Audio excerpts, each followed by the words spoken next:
Look at the air. Look at the hang time. People always debate it. Who's the greatest player of all time? Dumb question. It should be, who's the greatest team of all time? WGAG Radio. Sorry, Showtime. WGAG Radio. Back to back.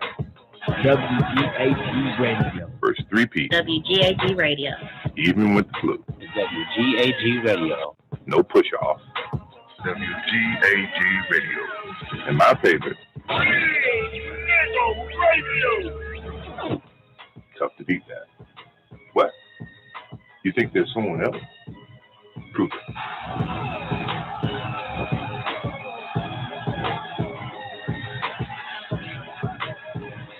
Look at the air. Look at the hang time. Beauty of when, as we get older, as adults ourselves, and we still have our parents, and we're able to be real, forthright with them and talk to them about shit that's happening. And I asked him why he left. This nigga said because he said I don't want to pay no bills no more. He said I didn't want to pay no bills no more. He want to be responsible. Yeah. He said that shit. He said the shit never stopped. He said the shit never stopped. And I was like, yeah, he don't want to pay no bills. said, That's how my dad is. My dad is he's an irresponsible man. He don't want to pay bills either. Yeah, he ain't with that. Yeah. If it was up to my daddy, oh my God, honey, we would have the roughest life. If it was my mom wasn't the go getter for us, we would have a. Oh my gosh, I just thinking about this. If my mom was okay, we can't get it because of him. We can't have it because of him. We wouldn't have nothing. Right. Yeah, I wouldn't have like a fascinating great from rags to riches life. My mom bought us from rags to riches, and my dad was making the money. You know what I'm saying? She gave us the best. She made sure we had the best. Exactly. That's that shit. Because my dad, every time I talk to my parents, he was like, my mother said, your father was a great provider though, because he worked for like the railroads and shit. So he was making good money. See, but what it is that I don't know if it was particular because of the lifestyle. He would always say shit like I was flipping cars off the showroom floor every year and shit like that's before you had children though. I mean, or when you had one child. And shit like that. Neff, man, I watched this movie the other day. It's a new movie out with Samuel Jackson in it playing, a bad guy again, of course. What is it called? Reasonable Doubt. Okay. And the white guy is a district attorney, DA. And his wife just had a baby. And he won a case, and he decides to go drink with his friends. And he gets so drunk that it was agreed upon him and his wife that he would catch a cab to get home and park his car. But of course, he decided to drive the car home. Now, that's neither here or there, but the point of driving the car home. So she wakes up the next morning. You know what I'm saying? I ain't going to spill the story, though. Reasonable Doubt, it's a good fucking movie. It's a pearl in there. And the pearl, this is the first pearl that I got from it. Okay. She wakes up, give him a kiss. He in the kitchen. He's a little fucked up from what happened that night, though. But make a long story short, she comes back in the kitchen and says, what the fuck did you do last night? What happened? He thinking that she knew what he really did. And he said, what are you talking about? She says, you drove the fucking car. The car is in the garage. You drove home drunk. He said, I know, I'm sorry, this, that, and the third. She said, but you cannot do that anymore. You are a husband and you're a father now. You cannot do this anymore. That's what is written in the fucking movie. That's what the bitch told his ass. You're a father now. Like, I wrote that down too. You're a father now.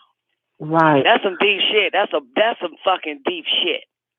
You a father now. You can't be going out drinking with these motherfuckers and risking your fucking career. You're a father now. You got more of a responsibility to do the right thing. Right. That's strong, ain't it? They're very strong. But it's a scary movie though. I just want to tell you that. Oh, but is it? See, okay. See how I pull a pearl out of a scary movie. No doubt about it. Hey, it's in there if you can see it. And I was just liking that shit too. The chapter of the welfare and unemployment. You know, because my dad basically said like the state will take care of us. You know what I'm saying? Like that's why it was easy for him to walk away. You know what I'm saying? Like, the state would take care of y'all. That mentality. A nigga said, I trust my wife and family with the white man. He would do better. Basically. Absolutely. I know it. That's why they all leave. Mm-hmm. Yeah. Yeah, that's why they do it. Because they know that the white man ain't got to be there and make sure the bills are paid for. But not knowing the devastation, how wide open you leave your wife and your children. You know? Yeah, because every time she go out looking for a man that's better than him, she could possibly bring a man in that's worse than him. Kelly, I know it. We gamble saying. every time by hope because we know instinctively and naturally that a man's supposed to be in a damn house with growing children. That's young children. I was 2 and my sister was 9. Yeah.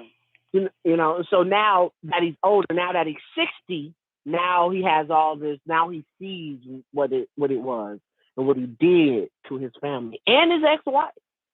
He'll tell you that. Like he said, he take responsibility. So I'm responsible for everything that's happened to your mother. Of course. Mm-hmm. Oh, wow.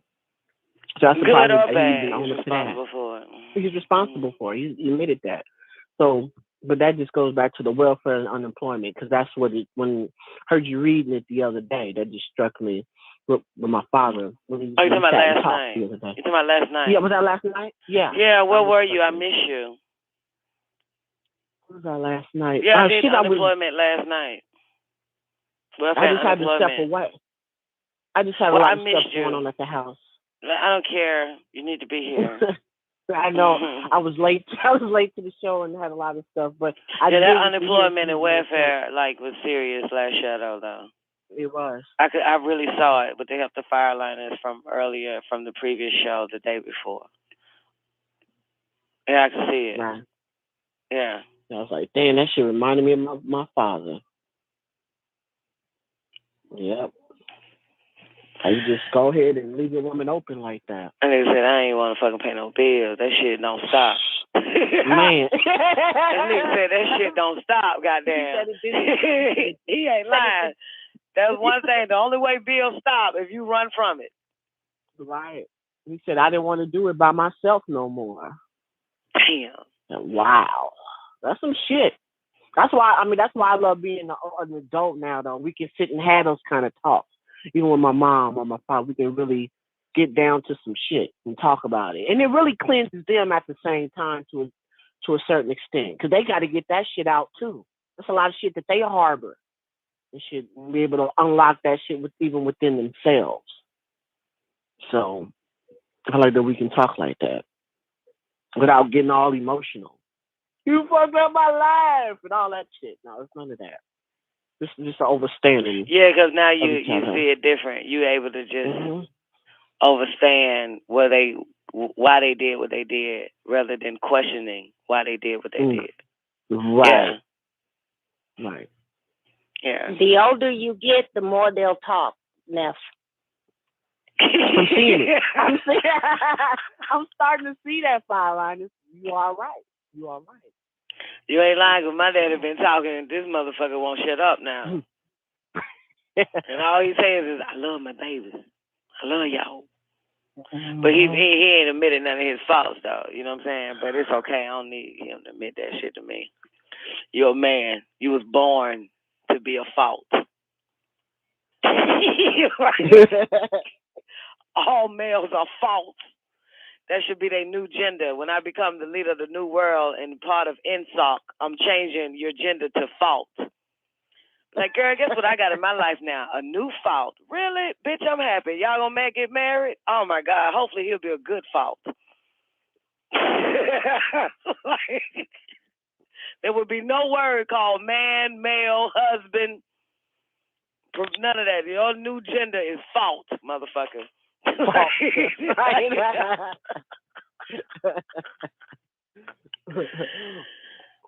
like, how long you and your fault been married?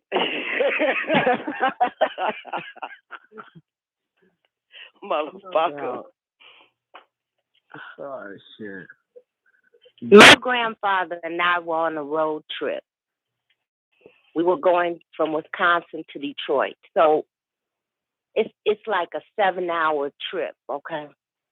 Just me and him in the car. And I must have been like in my late 20s. And so we're talking, and I'm just asking him, what was it like when you were younger? And he was talking. And I think he forgot who I was. And he started talking to me about shit that no way under the sun I would have ever thought that he would have told me. He just started just talking like we were friends instead of grandfather and granddaughter. And he just laid out his, shit that about his life and things he did that I had no idea he ever did. He just was just talking. And I looked over at him. I wanted to say, do you know who I am? Do you know you telling me this shit? But I said, let me just be quiet and just go, and and let him tell me this stuff. And it just was mind blowing because I would have never known that side of him, those things that I don't even think my mother or his other children knew. He would never reveal those things to them. Right. Mm-hmm. Wow. That's And right. then he just stopped. I guess he turned around and looked at me. He got a look at me, and then he said, "Oh, wait a minute. I'm talking. Let me be quiet." And that was the end of the conversation. But we had about an hour conversation. And I never repeated it. I never asked him about it. I never brought up any questions about it again because I didn't want to embarrass him on what he said to me. Wow. Let me bring in 24. Oh, shit. 24 Dread dropped his damn hand. That would have been good to hear that nigga voice. I ain't heard that nigga since goddamn last year. Oh, well. There you go. There you go. Hebrew. Oh, there you go. No, I'm about to say, ooh, because shit, I'm about to bring in Hebrew Israelite. Come on, 24 Dread. Give us a mic check. What's good, family? How y'all doing? We great. How you doing today? 424. What's good? 24. What's up, Fire Lioness? What's good? What's up, Godzilla? You got it, baby. Yeah, man, Fire took me back when she said about it, like her grandfather was sitting there talking to her like he was one of her friends or something. Like he was talking to a friend. My granddaddy did the same thing actually, and I think he confessed with stuff to me that I don't think he told anyone else. And I had to keep that thing a secret, like till now. I mean, he gone now. I mean, they can't do nothing to him, but I was like, wow, like you was really a thug, for real. Like you actually just like having your business, I never would have thought that about him because he was, a business owner, things of that nature, had his shit going on, but I'm like, dang, all the things you got, guess that's how you became a business owner. You know what I'm saying? All the shit he did, in his younger life to get where he was at then. And like I said, he had drank a little bit and I was driving. Actually, it was the opposite way around. He had been drinking. I was driving for him. And he just looked over at me and was like, he just called me Whooper. He said, Whooper, I done some things in life. And like I was like, he was confessing this shit to me, and maybe didn't confess it to anyone else. It was just amazing. He told me about his little brother. Little brother named Shorty, and what the dude smack Shorty, and they had to go handle that. Oh my gracious! I'm talking about, I didn't want to hear this shit. You know what I'm saying? I'm looking at the man now like he a monster. You know what I'm saying? I'm like, oh my God, I hope they wanted to hear this, granddaddy. You know what I'm saying? So yeah, it can really bring up something you don't really, and it changed your whole outlook on the person all them years, 50, 100 years you've known them, and now they look like damn, like. Yeah, you really want to be fucked with when you grab that belt. You know what I'm saying? So it's like you could have took it to another level, and we could have all been hanging from that motherfucking belt. You know what I'm saying? So yeah, that just took me back with finally I was talking about how they just how they open up and don't look at you. Maybe he didn't look at me as a grandson. You know what I'm saying? Not at that moment. No, he didn't. But it fills in the blanks because you know what I'm saying? You sort of wonder, how did you get to be who you are? Yeah. And when they come out and they actually give you this information that you have no idea about, then it sort of fills the blanks as to who they are. There you go. Yeah, you say, damn, okay, now, I mean, they make it better than the shit I did to motherfuckers in my life, but it kind of see like, oh, okay, I got it honestly. You know what I'm saying? Okay. So you're right. You're exactly right, Fire. Fill in the blanks. Yeah. So, all right. This was back in the day when they was dropping people off behind. The niggas couldn't come in the front of the hospital. They had to go through the back. You know what I'm saying? So he was telling me he just how his brother, dude smacked his brother. His brother would have got his dad at 22. Brother went back, shot the boy in the head. Granddaddy had to come and get his brother and the dude and take the dude to drop off at the back steps to the hospital. I said, oh my God. I said, did he survive? Granddaddy was like, shit, I don't know. I was like, God damn, y'all blowing people's heads off and leave them on the back of the hospital, huh? He said, yeah, back in the day, they ain't know who you were they could point your face out as a black man. You know what I mean?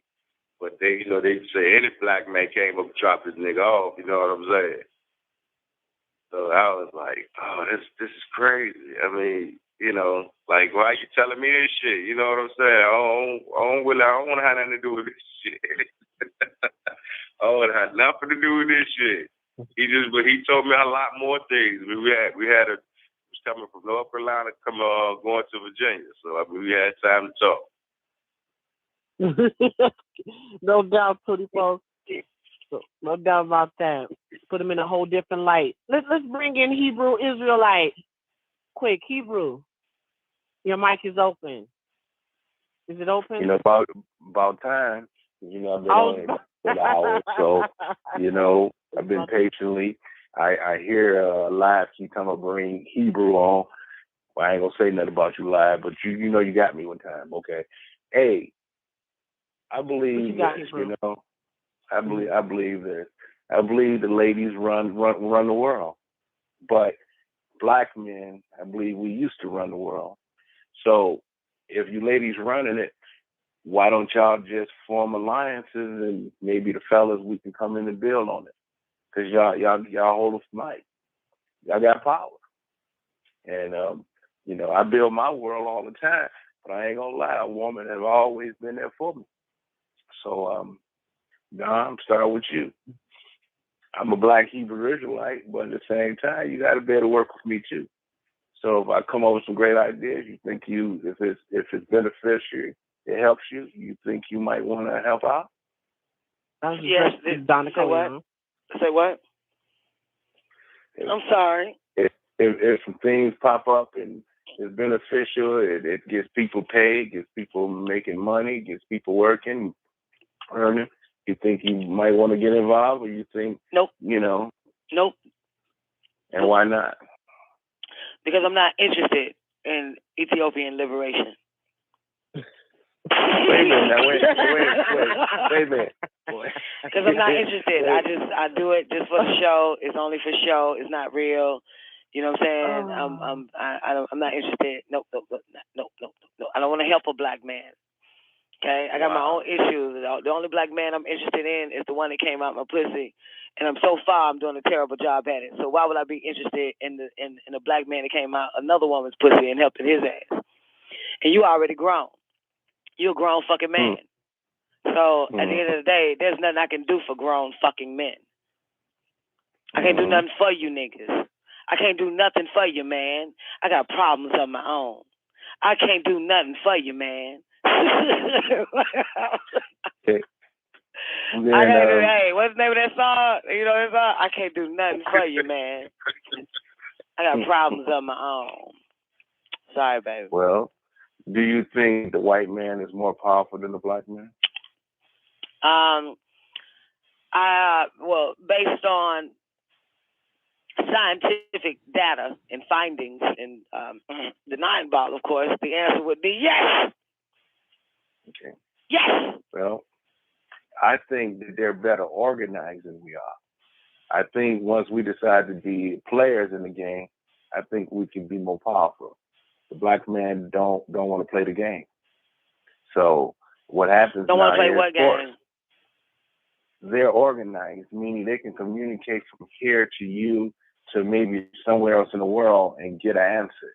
We don't come together to build an answer for a question for an answer.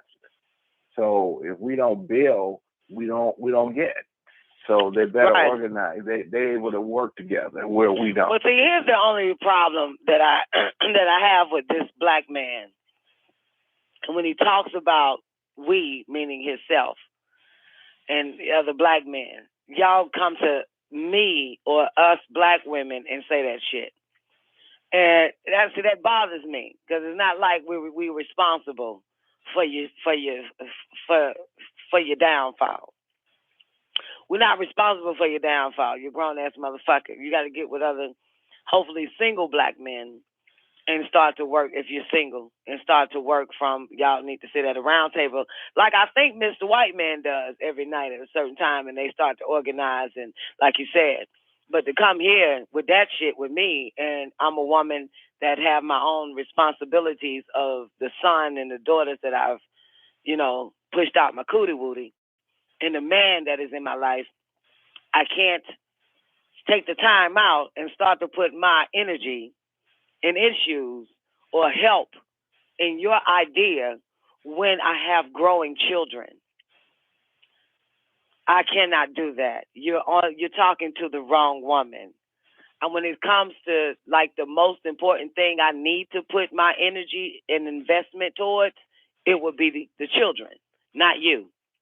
Not your fucking idea, not no man's idea, not even my husband's ideas. It's all my ideas. And if you're not with my ideas, then you cannot be with me. So are you with my ideas? If you were with what the fuck I want to fucking have done, will you, as a black man, be willing to invest your time, your dead hunkies, in my idea? Hebrew Israelite. Listen, black Hebrew Israelite would invest into a good idea. I think that we as men and women, we compete when we don't have to. Okay, well, that's great. Well, let's keep WGAG Radio on the air. So you can send your money to WGAGradio@gmail.com by way of PayPal. Let's start there first. Mm-hmm. Sounds good. Thank you. I will make a donation to WGAG. And when I need an advertisement, do you have advertisement? I can run an advertisement ad or something, Absolutely. We take care of all our paying contributors. All right. Well, I'm probably one of the first black men to have a U.S. government office and never had Congress approve. They never approved it for 20 years. Let me bring in 768-793. Did you want your mic open? Microphone check. 1 2 1 2. What you got, baby? What's going on? What's good? What's good? I just wanted to chime in. First time caller. Love your show. Love everything that you're doing. I love the knowledge that you kick, and I have much respect for it. And just so you know, this is Galactic Scientist. Oh, shit. Galactic Scientist with his Oakland voice. Galactic Scientist in the building. Okay? Now, Georgia. The only reason why I called is because the Don put me out there like, nigga, call in. Show it, show what you're working with. So, I'm here on the scene, crispy and clean, and, just making it do what it do. I just like to give some love to my fellow homegirl from the town, the real town, Oaktown, West Side, till we die. Nef. Oh, come on now. Come on, Don. Don't do me like that. Don't do me like that. That's right. Man, one thing about niggas, man, they love niggas. They come from the same nigga shit they come from. You know it. That's how we get out. That's how we get out. But really, the reason why I called in is because, I make a lot of comments in the chat room, and I just like to be clear about it. I've been on BTR not very long, only for about a year.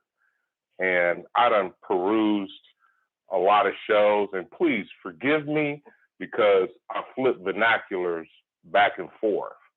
So, we can get down with the get down, or we can pontificate, prognosticate, and extrapolate on anything you want to.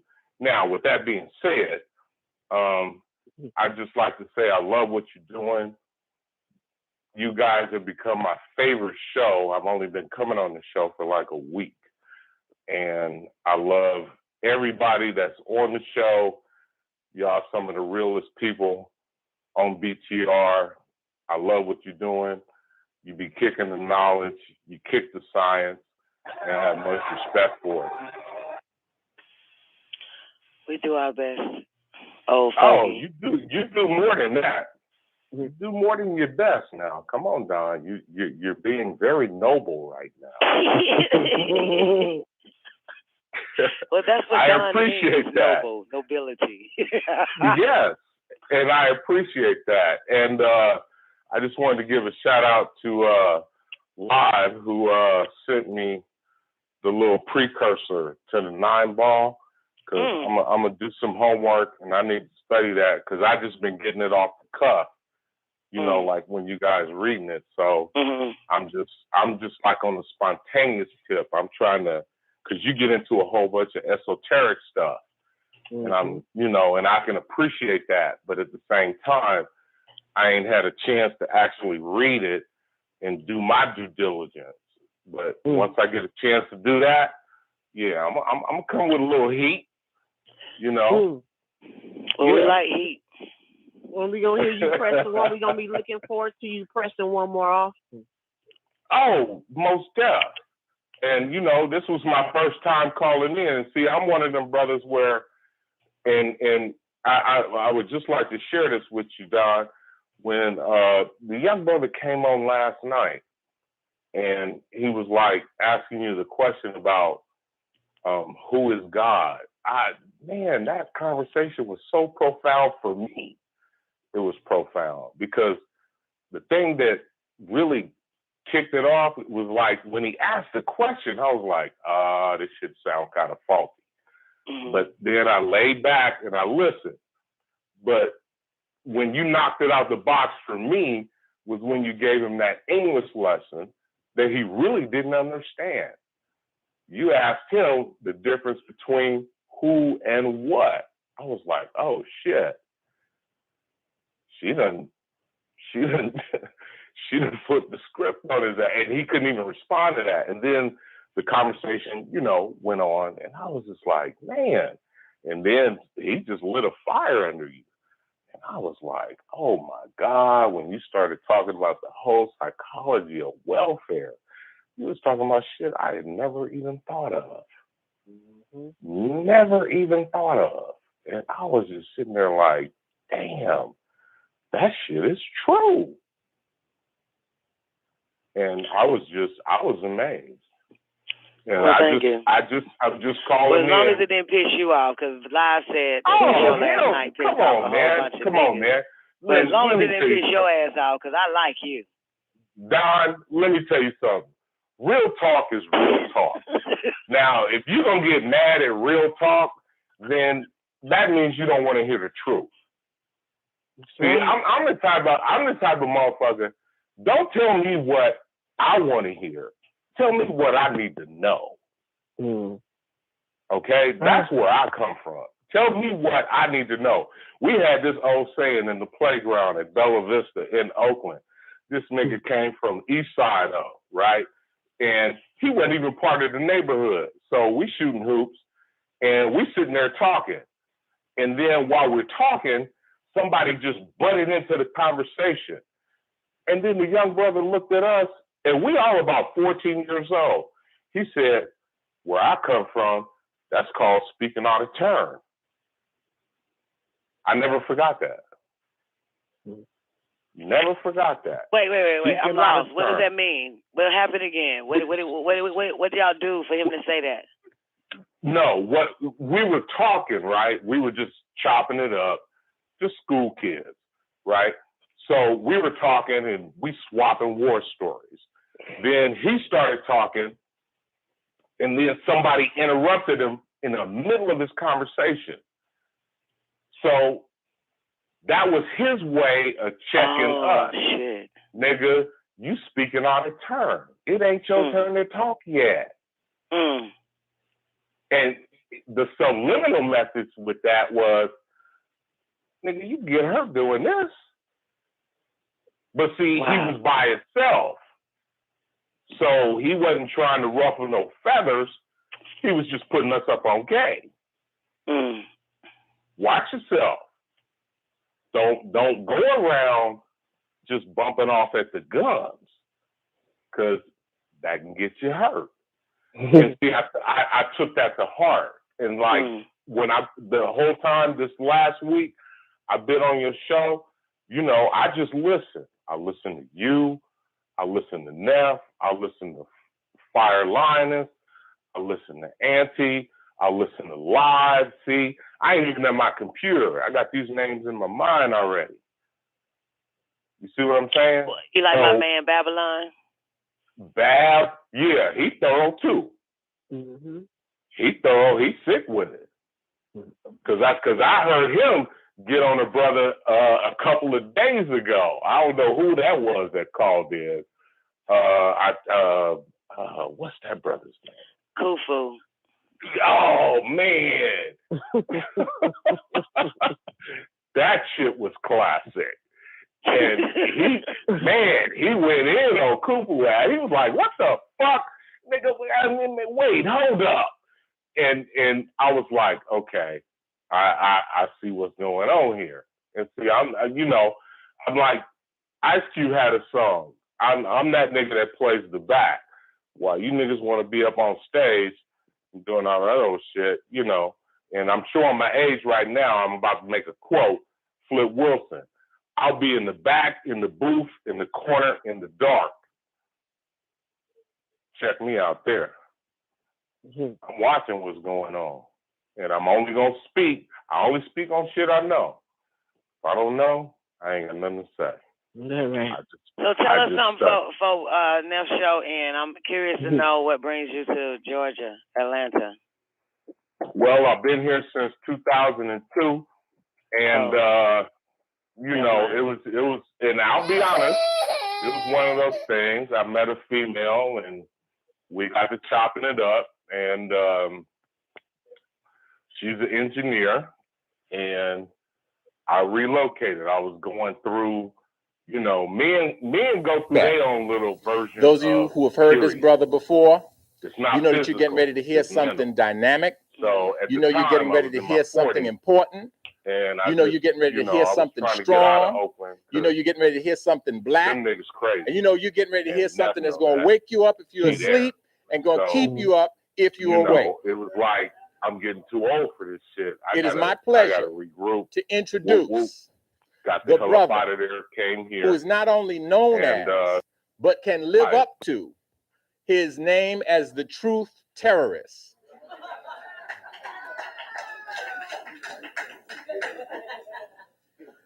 If you're afraid of the truth, when you leave here, you'll be terrorized. You'll be terrorized and you'll be terrified. But if it doesn't kill you, it'll make you stronger. Brothers and sisters, our brother, Minister Khalid Muhammad. Oh, I'm sorry, it wasn't ready.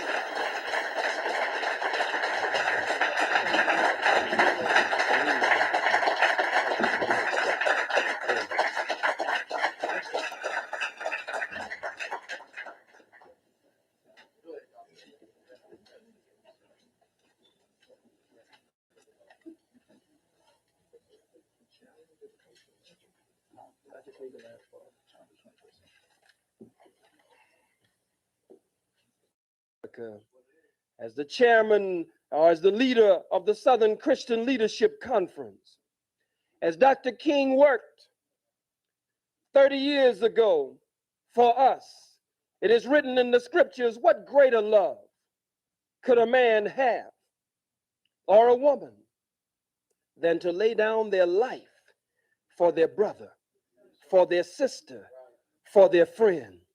Dr. King laid down his life for us. And if for no other reason, we must honor him for laying down his life for us, but we must analyze his life. And we, as the most honorable Elijah Muhammad teaches us, that it is after one has made the transition, after they have made the transition to what some call death, but what others call to the realm of the ancestors or the Egungun, then a period can be placed behind the testament of that life. And then we can carefully and critically make an analysis of that life. Dr. King laid down his life for us, and Dr. King believed in the moral conscience of the white man. And since we are talking about civil rights and human rights here tonight, I think it's fitting that we begin right there. He believed in the moral conscience of the white man.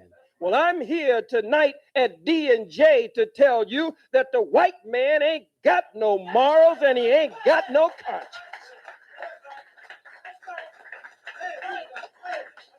Dr. King believed in civil rights. Well, I'm here to tell you that the white man ain't too civil and he ain't too right. Malcolm believed in human rights. I'm here to tell you that the white man ain't too human and he ain't too right. It makes no difference whether it's civil rights or human rights. You must weigh the circumstances surrounding the very origin of the white man into the world to then determine if he's capable of being civil, if he's capable of being human. This we must put on the scale of Ma'at and give it the Ma'atic weigh-in and see if it strikes the Ma'atic balance. And if it does not strike the Ma'atic balance, then we must make sure that we are not victims of history, because it is written that he or she who does not learn the lessons of history is doomed to repeat them. 30 years ago, the prestigious, pristine presidential White House commission set up by Lyndon Baines Johnson, a redneck camel breath hunky from Texas, an outlaw from Texas, a gun-slinging outlaw from Texas. Lyndon Baines Johnson set up the Kerner Commission, and the Kerner Commission determined that America 30 years ago was two Americas, one black and one white, separate and unequal, and that the number one problem in America 30 years ago was white racism. 30 years later, after Dr. Martin Luther King Jr., the Kerner Commission has reconvened and determined that America is still two Americas, one black and one white, separate still, unequal still, and that the number one problem in America today is still white racism. 30 years after Dr. Martin Luther King Jr., they questioned Jet Magazine staff and journalists questioned the widow of Dr. Martin Luther King Jr. They questioned Sister Coretta Scott King. They questioned his daughter. They questioned his son. They questioned the Reverend Wyatt T. Walker. They questioned former City Councilman Hosea Williams, who was one of his right-hand men. They questioned Andy Young, former mayor of Atlanta, Georgia, and former ambassador to the United Nations.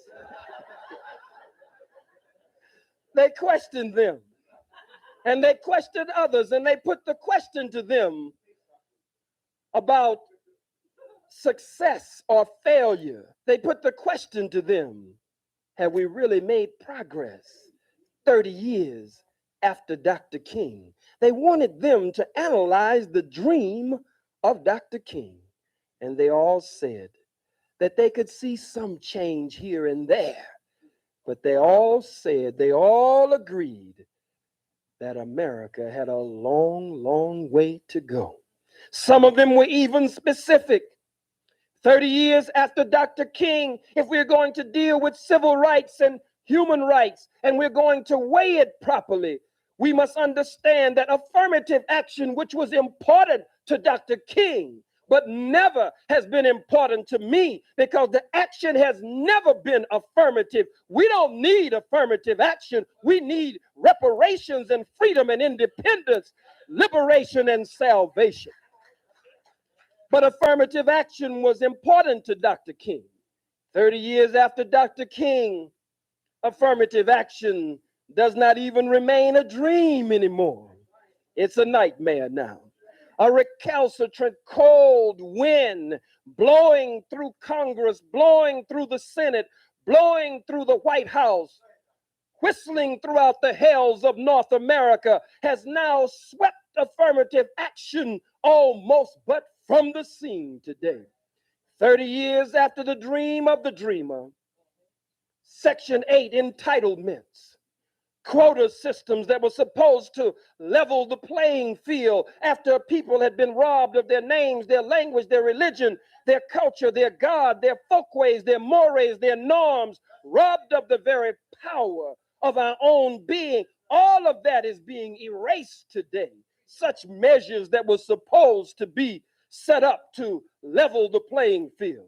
Now you've got devils, you've got so-called Jews, imposter Jews coming up with theories and theorems on a bell curve.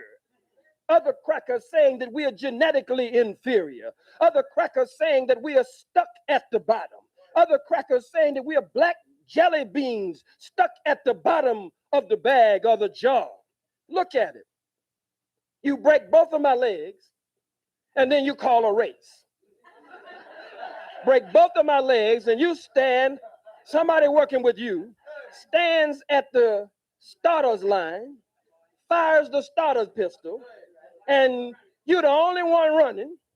You break the tape, and then you turn around and criticize me because I haven't made it to the finish line yet. I'm dragging along because you've broken both of my damn legs.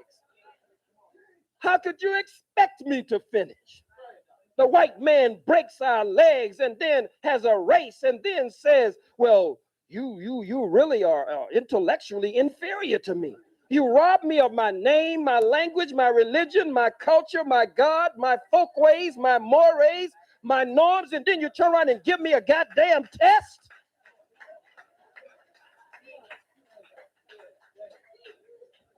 How could you expect me to score like you? 30 years after Dr. King, A Negro sits on the Supreme Court bench named Clarence Thomas, standing always against his people and always for the enemy who put him there, married to a big dinosaur-looking white woman. Look like he going home to Jurassic Park every time he go home. Nigga have to get on a step ladder just to get some sugar from that big, tall white woman. And I don't know why we do that. Don't know why we do that. Go and get the biggest, ugliest white woman we can find. Clarence Thomas have to hug her on one side and the beast is so big and then run around and hug her on the other side. 30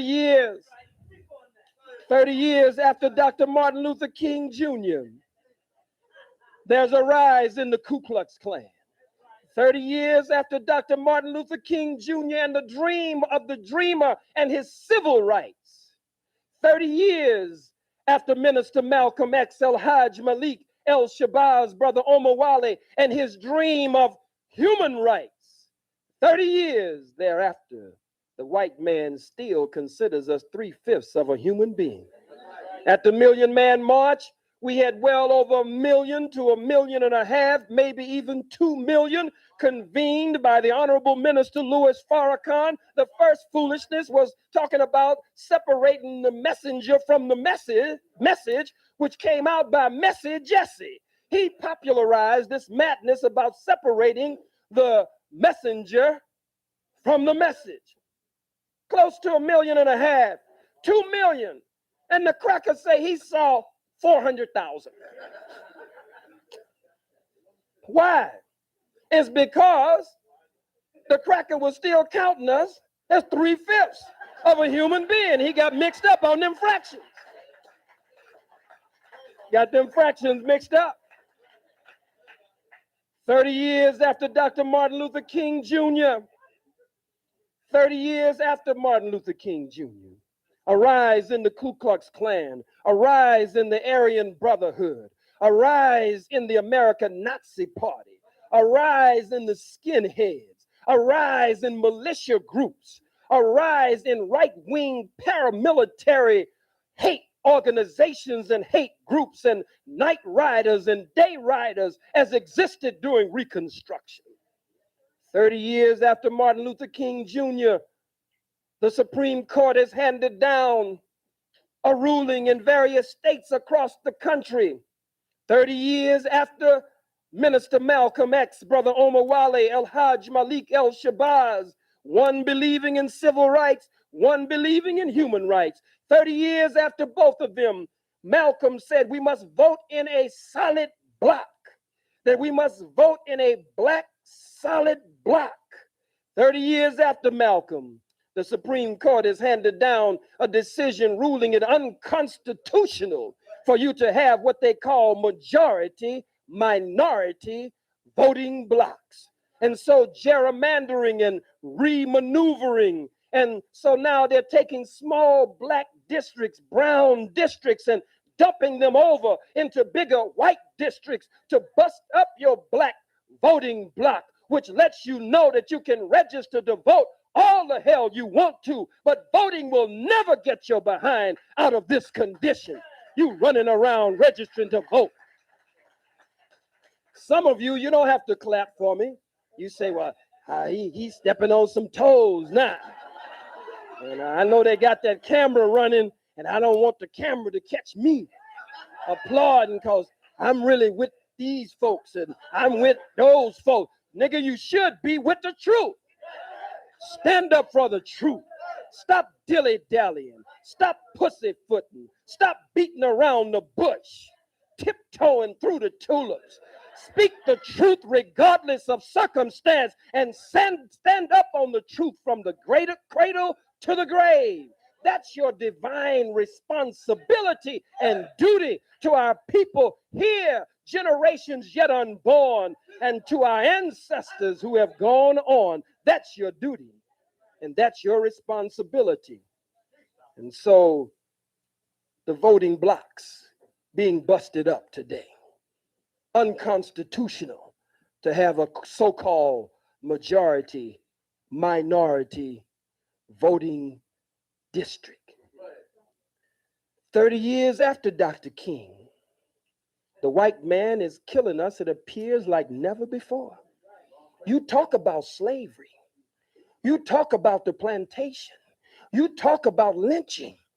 But when he kills a Yusuf Hawkins, when he kills a Philip Purnell, when he kills an Anthony Baez, when he kills a brother Aswad, when he kills a Jerry Lee Amy and a Eula May Love, when he pulls the trigger and kills a Johnny Gamage or chokes a Johnny Gamage, or when he kills a Tyrone Lewis in St. Petersburg or Pittsburgh or wherever we are, it's 3 over here, it's 5 over there, it's 10 here, it's 20 there, it's 50 over there. He's lynching us today with a modern kind of lynching, and he's killing us today faster than he killed us on the plantation. You can't hang as many niggas from a tree and put a noose around their neck as you can pulling the trigger with an automatic and a semi-automatic weapon. But you miss 30 years after King and 30 years after Malcolm making a careful, critical, and correct analysis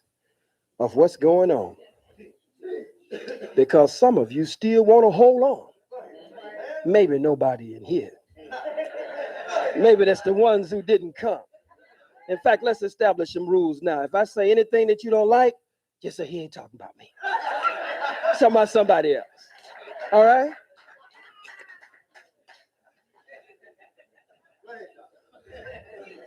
Some of us are crazier today than we were when Malcolm was here, than we were when Martin was here.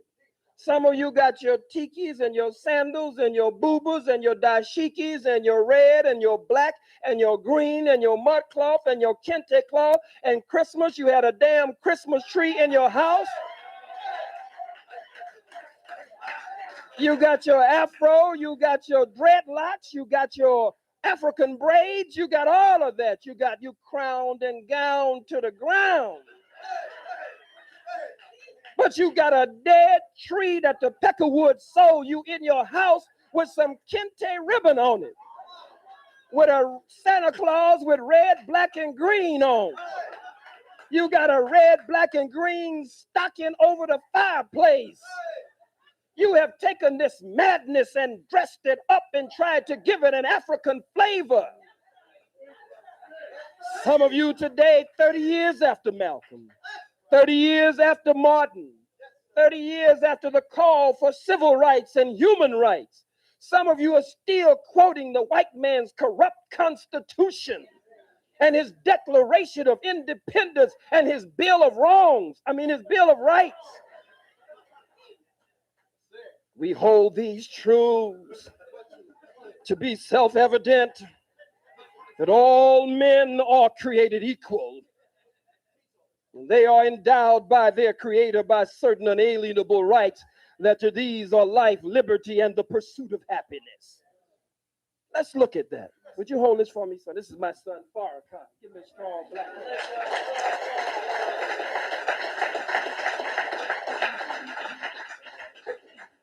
This book is what color? Black. Sorry, you can talk about it. What color is it? Black. This is just plain toilet paper, unused. Plain toilet paper. It's just wet. This is big, it's heavy, and it's black. This is what? It's small, it's light, and it's white. I'm here to tell you tonight from the Most Honorable Elijah Muhammad that all men, all women are not created equal, but we are created equally. So teaches the Honorable Minister Louis Farrakhan from the teachings of the Most Honorable Elijah Muhammad. There is nothing equal in the universe. One of your eyes is higher than the other one, or lower than the other. One is bigger than the other. One leg is shorter than the other, as long as some of us walk like it. Some of us, we know that one of our arms is longer than the other arm. There is nothing equal in the universe, but everything in nature has been created equal. Everything in nature has been created equally, but not equal. Let's look at it. Again, black, big, and heavy. Huh? That's right. Small, light, and white. But when I drop it into a law, look carefully now, look down, don't look up. And this ain't no magic, this ain't no abracadabra. This is not no hocus pocus, no shazam.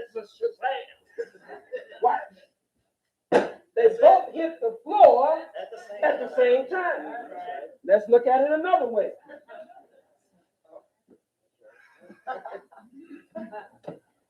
This is what? White. Talk back to me. Talk black to me. This is what color? White. This is what? White. All right. Let's look at it. We hold the two of them up. They're not equal, are they? No. One is big, one is small. One is white, one is black. Come on. Huh? One is heavy, one is light. They're not equal, but they have been created equally. And when you drop them into God's law, we did it at first with black being bigger and heavier and white being smaller and lighter. Now we do it the opposite way. And when we drop them, they both fall into a law and they both hit the floor what? At the same time. Let's look at it even further. Freedom is a law of nature.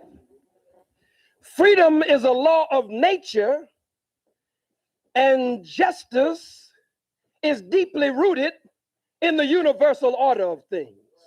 And it is the divine intent of the Almighty, all-wise God and Creator that everything live equally under His creation. Let's look at it. The ant and the anteater, the chicken and the chicken hawk. It makes no difference what it is in nature.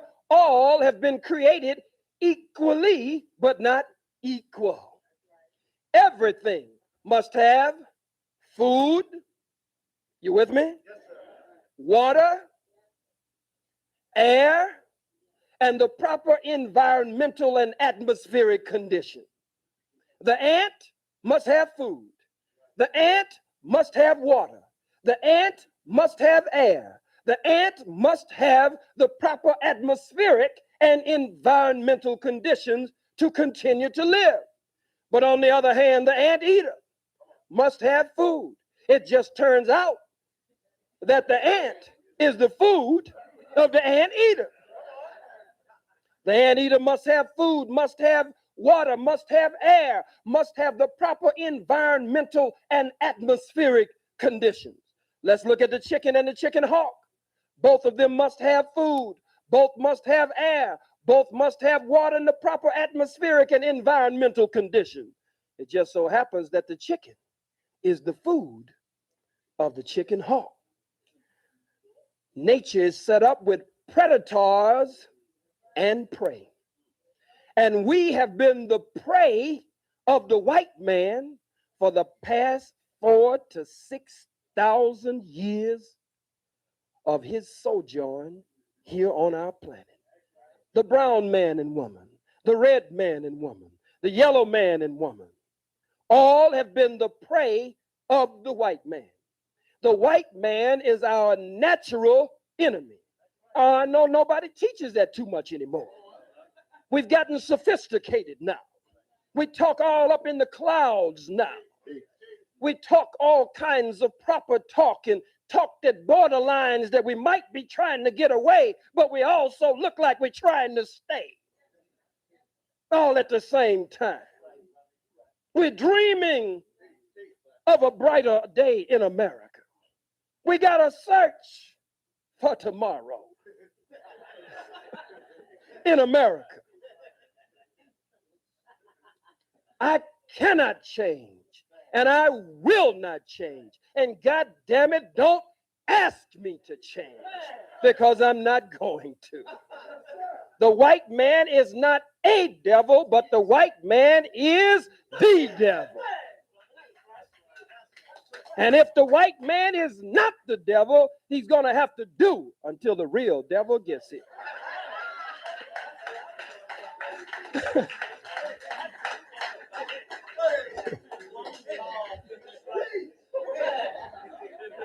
Civil rights and human rights, the challenge of the 21st century.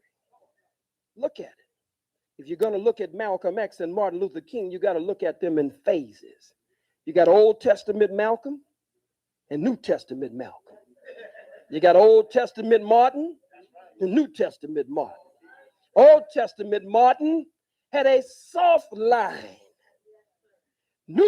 Old Testament Martin had a soft line. New Testament Martin moved toward a harder line. Criticized America, challenged America, called America, stepped out of the realm of Negro affairs, stepped out of the box into the international arena, and started comparing the war in Vietnam with what black people were facing right here in the hells of North America. On the Ho Chi Minh Trail or the Edmund Pettus Bridge, Martin started making a comparison. So that's Old Testament Martin and New Testament Martin, from a softer line to a harder line. And I don't mind being unpopular if I stand on truth. I must say that there's again an Old Testament Malcolm and a New Testament Malcolm. Old Testament Malcolm leaned toward a harder line. New Testament Malcolm moved toward a softer line. Give a damn whether you applaud. Don't give a damn whether you nod your head. Don't give a damn whether you smile. I know they're not going to give you your money back, so you might as well just sit back and relax and deal with it. Let's look at it. Old Testament Malcolm said, a revolution is bloody. A revolution knows no compromise. A revolution uproots and overturns everything that gets in its path. Old Testament Malcolm said, if you knew what a revolution was, why, you wouldn't even use that word in your vocabulary. Old Testament Malcolm said, if you knew what a revolution was, why, you get back in the alley. That's Old Testament Malcolm. Old Testament Malcolm said, all white folks are the devil. He said, none of them are any good. He said, if you find one that you think is good, kill him first before he turned bad. That's Old Testament Malcolm.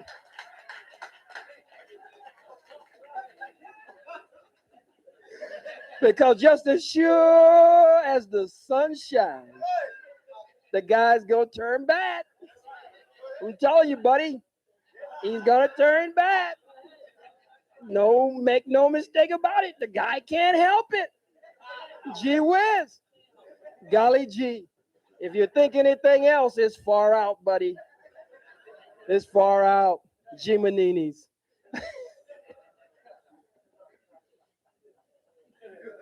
Old Testament Malcolm used not only spiritual and political and cultural terminology,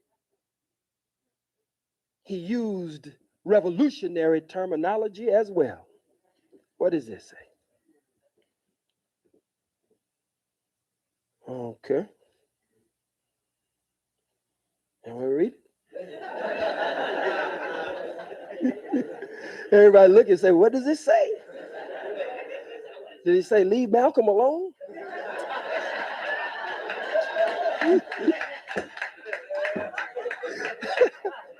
Did it say stop criticizing Martin? You really want to know what it said? You don't want to know what it said. You don't want to know what it said, do you? How many want to know what it said? Don't lie. You want to know what it said. How many want to know? Let me see your hand. How many don't want to know what it said? Raise your lying hand.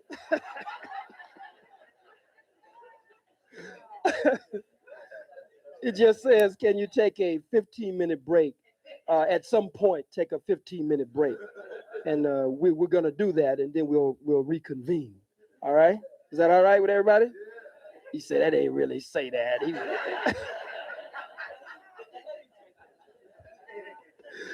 Everybody all right?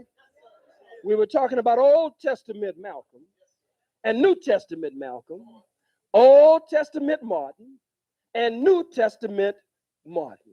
Martin from a softer line to a hard line. Malcolm from a hard line to a softer line. Not a soft line, but a softer line. New Testament Malcolm went back to Saudi Arabia. Now, he'd already gone in 59. And whatever he saw when he went back the second time, now believe me, he saw it the first time. All right? Okay? All right?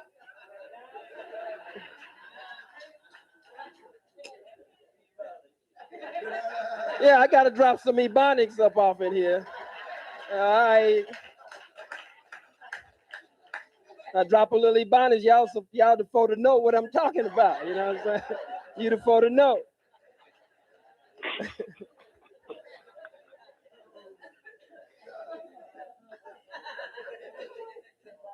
He went to Mecca. This takes nothing away from him. These are lives that were not allowed to be private lives. These were lives that were lived before our eyes. You see, you can make your changes, and a lot of times people don't see your changes. Huh? You get in the shower and change. You sitting on the throne in the toilet and change and come out a new person. Everything came out all right.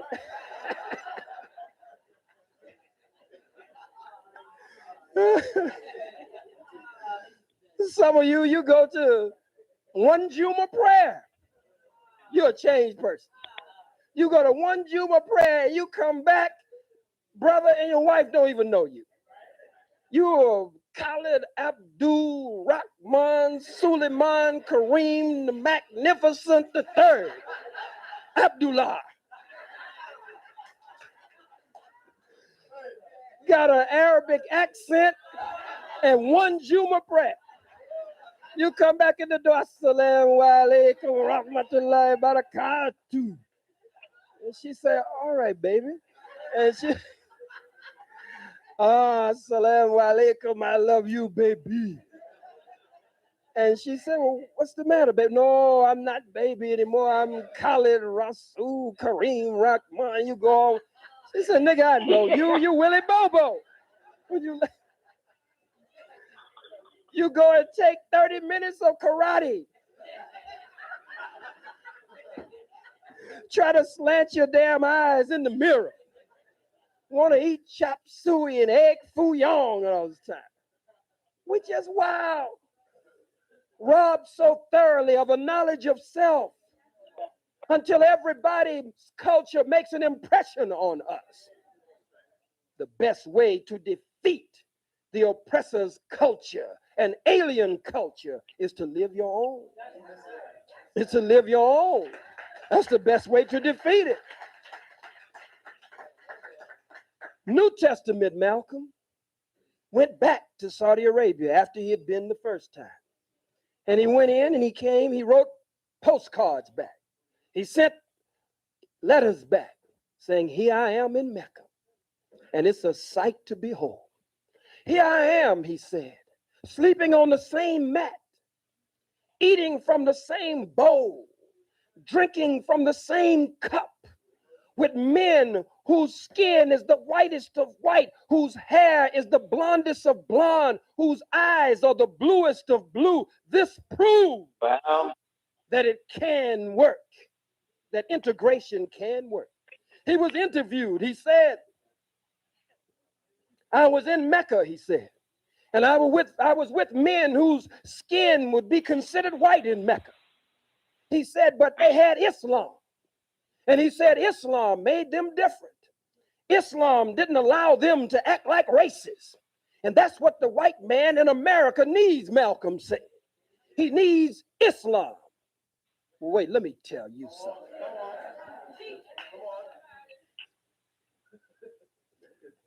I've been to Mecca 8 times. Okay? Yes, sir.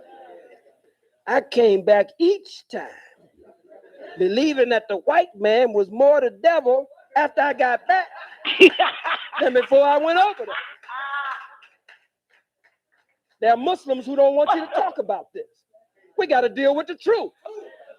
Wait a minute. I've been to Mecca 8 times. Okay? Yes, sir. I came back each time believing that the white man was more the devil after I got back than before I went over there. There are Muslims who don't want you to talk about this. We got to deal with the truth. Astaghfirullah, astaghfirullah. There is no division in Islam. There are Muslims who don't want you to talk about this. We got to deal with the truth. Astaghfirullah, astaghfirullah. And America needs Malcolm said. Hello. I came back each time believing that the white. I've been to Mecca. Wait a minute. 8 times. Okay? Yes, sir. I came back each time believing that the white man was more the devil after I got back than before I went over there. There are Muslims who don't want you to talk about this. We got to deal with the truth. Astaghfirullah, astaghfirullah. There is no division in Islam. There is no invidious class distinction in Islam. I'll be damned. One more time. Want to hear one more time? Nigga say. Yo, do you see the look on this nigga face when he say that shit? Wait a minute. One more time. One more time. Oh, shit. I didn't know I was going to laugh today. There are Muslims who don't want you to talk about this. I've been to Mecca 8 times. Okay? Yes, sir. I came back each time believing that the white man was more the devil after I got back than before I went over there.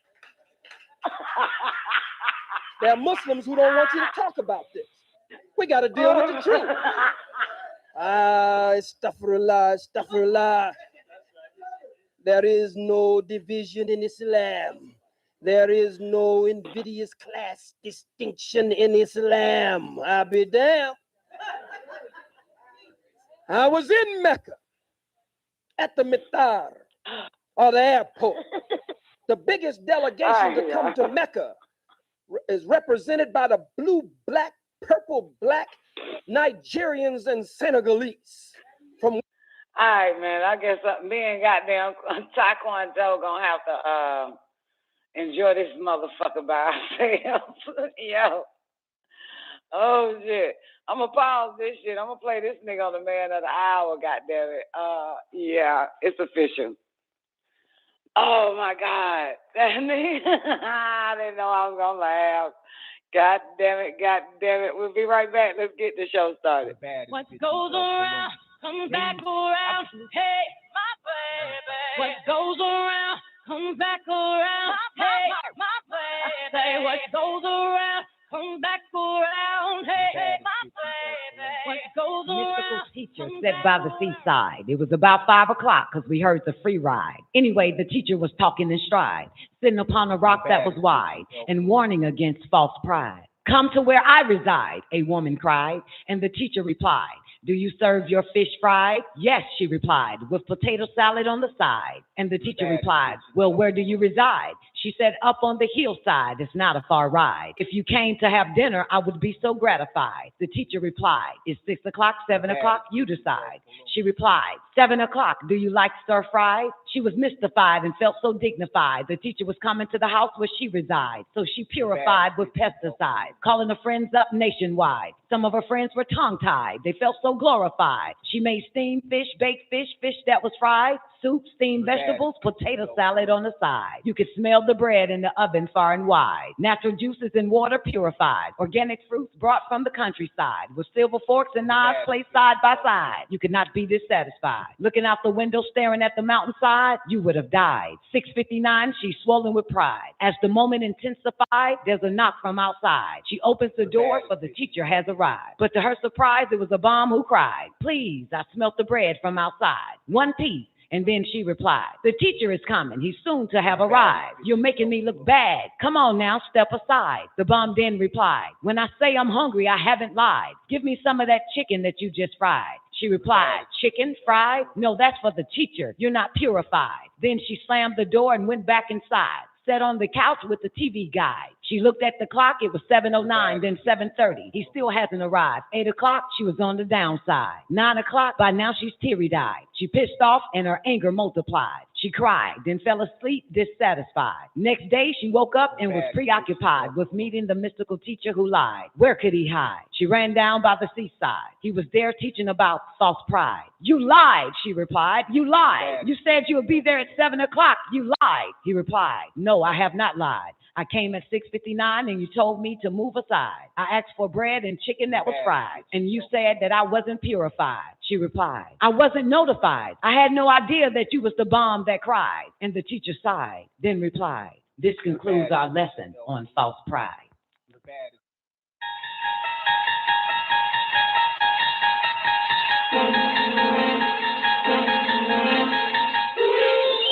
We'll unlock this door with the key of imagination.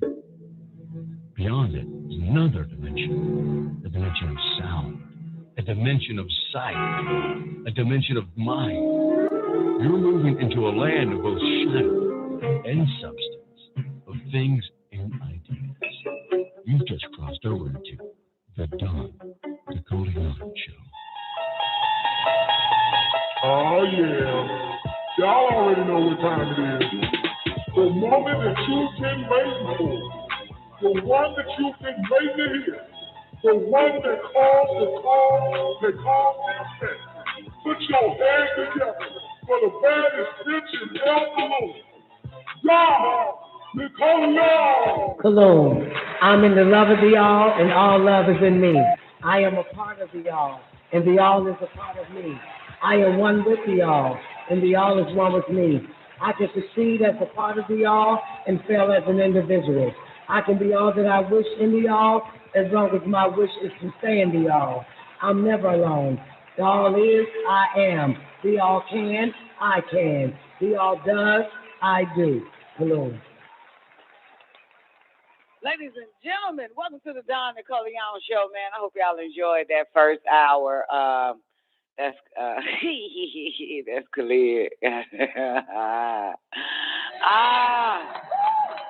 Y'all done fucked me up, man. I wanted to watch the whole damn show and shit. The whole goddamn Old Testament Malcolm, New Testament Malcolm, Old Testament Martin, New Testament Martin.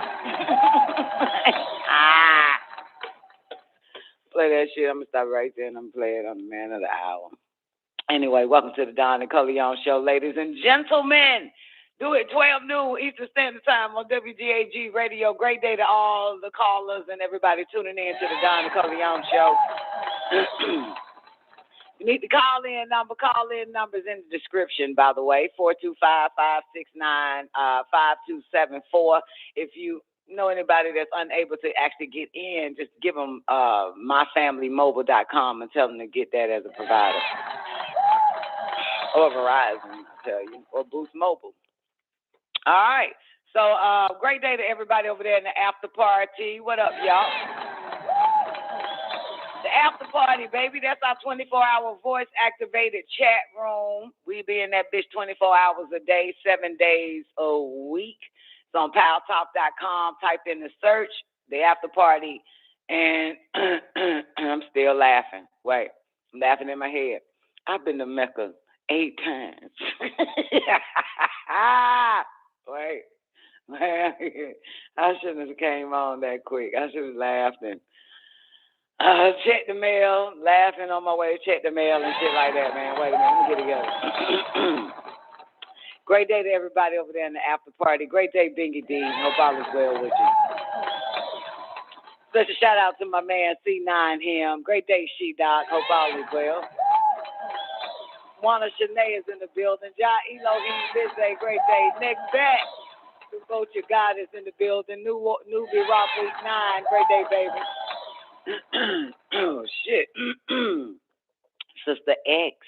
What up, Zena? Sister Zena also up in that bag. Gotta show some love to my peoples over there on Lockdown Radio again. We streaming it into YouTube, WGAG Radio, Blog Talk Radio, streaming into YouTube channel, Lockdown Radio again. That's all one word, Lockdown Radio again. Special shout out to my man, Quincy Jones, Quincy Thomas, QT, Young Taekwondo, Young Juvie, Young T. Gotta show some love to G. What up, G? Old man G still learning. Great day to you, baby. Special shout out to you and your family, man. I don't know who else up in here, man. Throw some ones in the chat room. Oh, yeah, I can't forget my man, the Nurture. Great day, the Nurture. I remember you. Special shout out to Twank Star, Double R in the building, in the L's. Man, that nigga there, that goddamn Khalid, interesting enough that came back more convinced. Let me think. Interesting.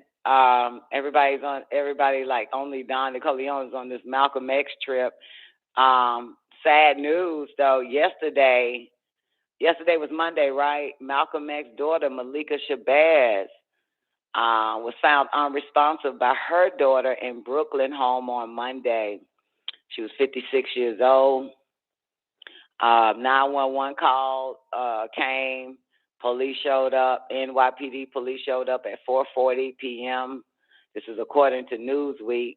And the city medical examiner also responded to the home and determined her death is not suspicious, and there was no foul play indicated. Why y'all had to do that? Because she Malcolm X's daughter. Malika is one of 6 daughters born to Betty Shabazz and Malcolm X. One of 6. They had a lot of girls. I think they have no boys either.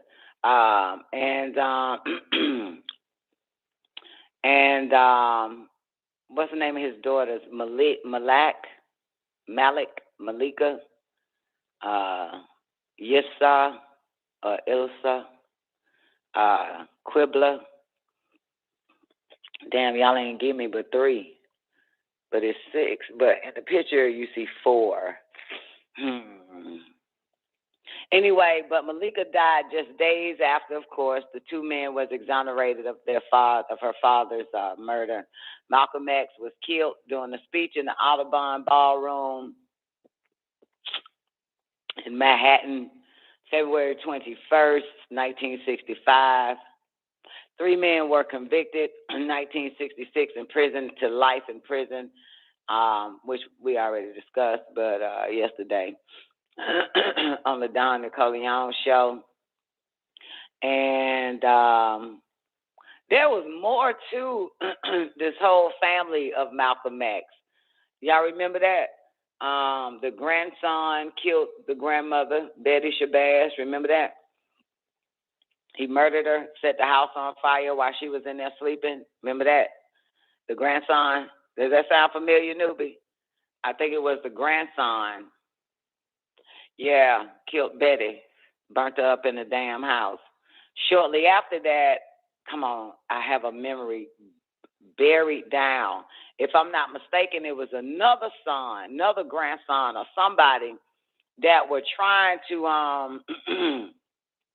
you know what I'm saying, be that Malcolm X. Does it sound familiar so far?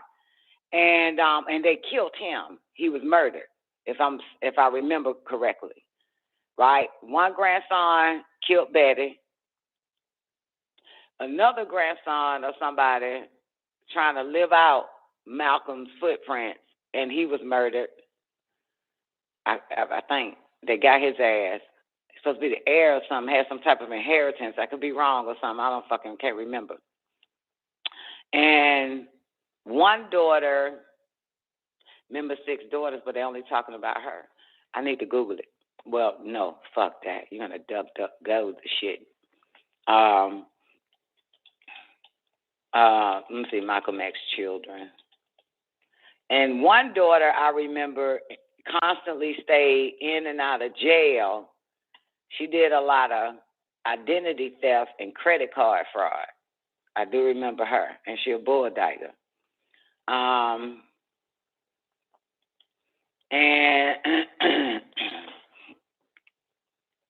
And let me see.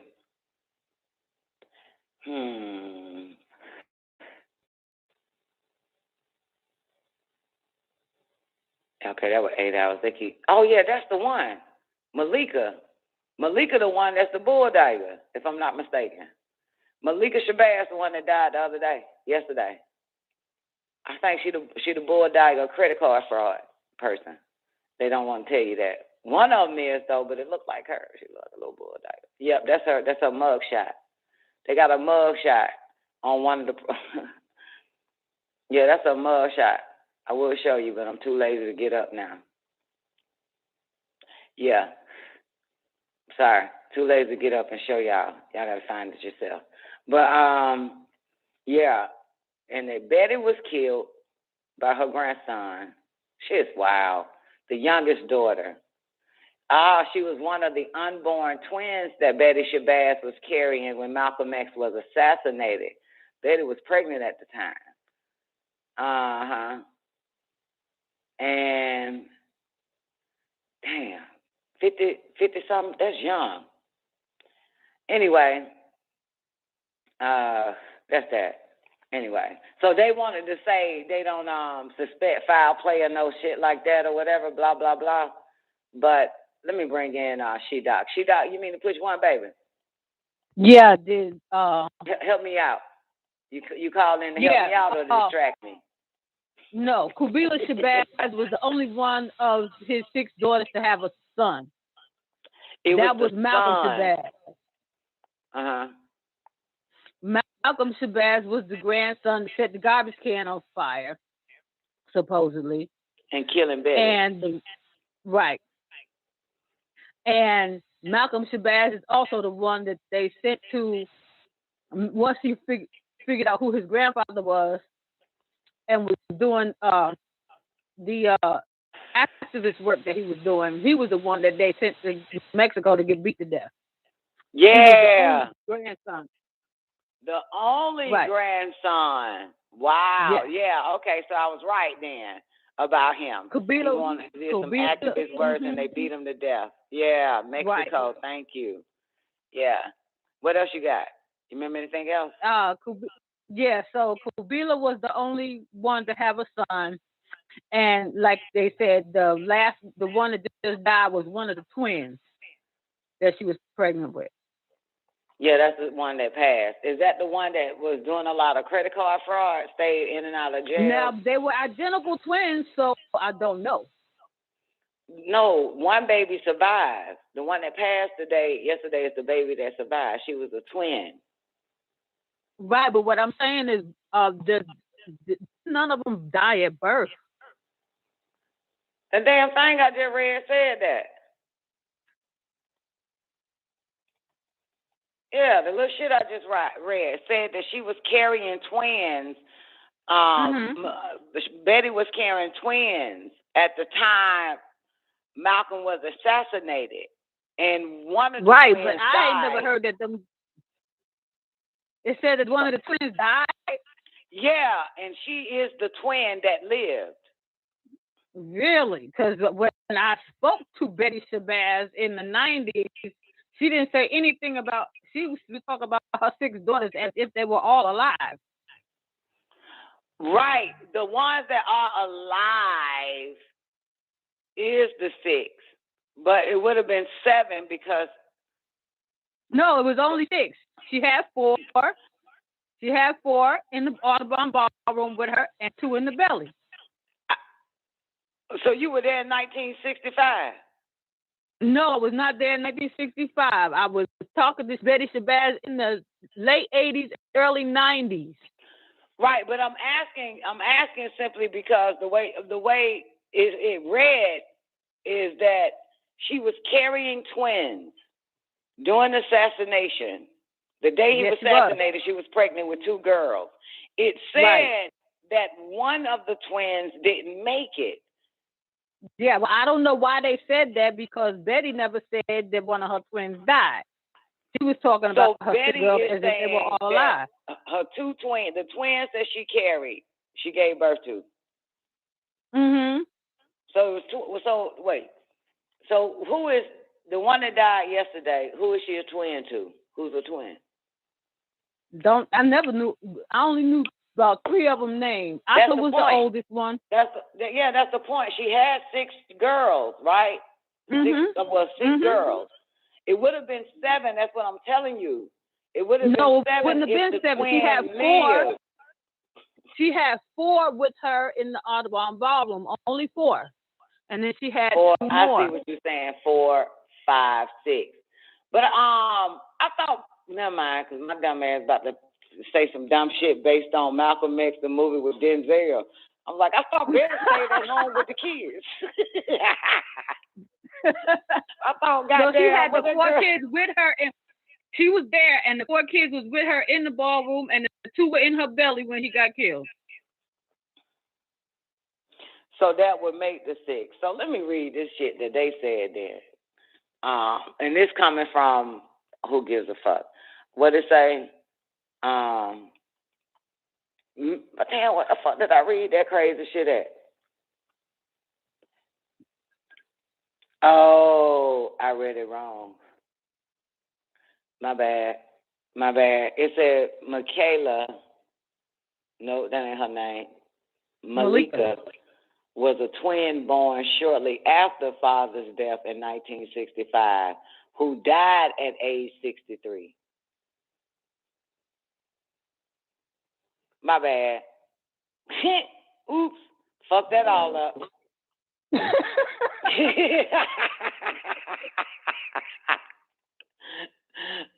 So that, okay, let me do it again.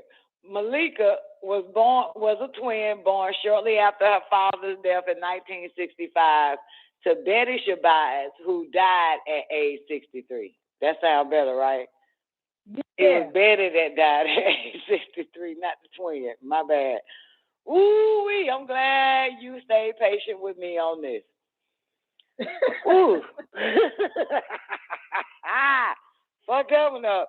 Girl, if I can go back and read that shit, I still would have been like, well, maybe she didn't want to tell you that she had a dead baby. But I'm about to just start making up shit. Lord have mercy. Okay, got it. Thank you. So when you was talking to Betty Shabazz, what y'all was talking about? Tell us more.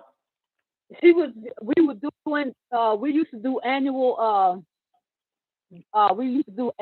assemblies on Malcolm's birthday, and she had come to Newark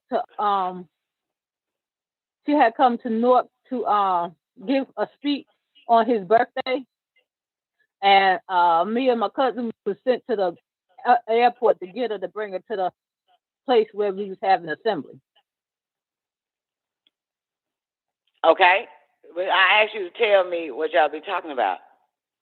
We were talking about some of everything. Whatever we were talking about that day, and all kinds of political stuff and a whole lot of stuff. But she was talking about her girls, and that's why I know all 6 of her girls was alive. Oh, okay. All right, so she wasn't really telling you, weren't asking no questions like, how was Malcolm's sex? Is his dick good? No, it wasn't. Oh, she did say, she said that in her house, if there was any polygamy going on, it would have been polyandry. She would have been the one that had 2 husbands because Malcolm, she was enough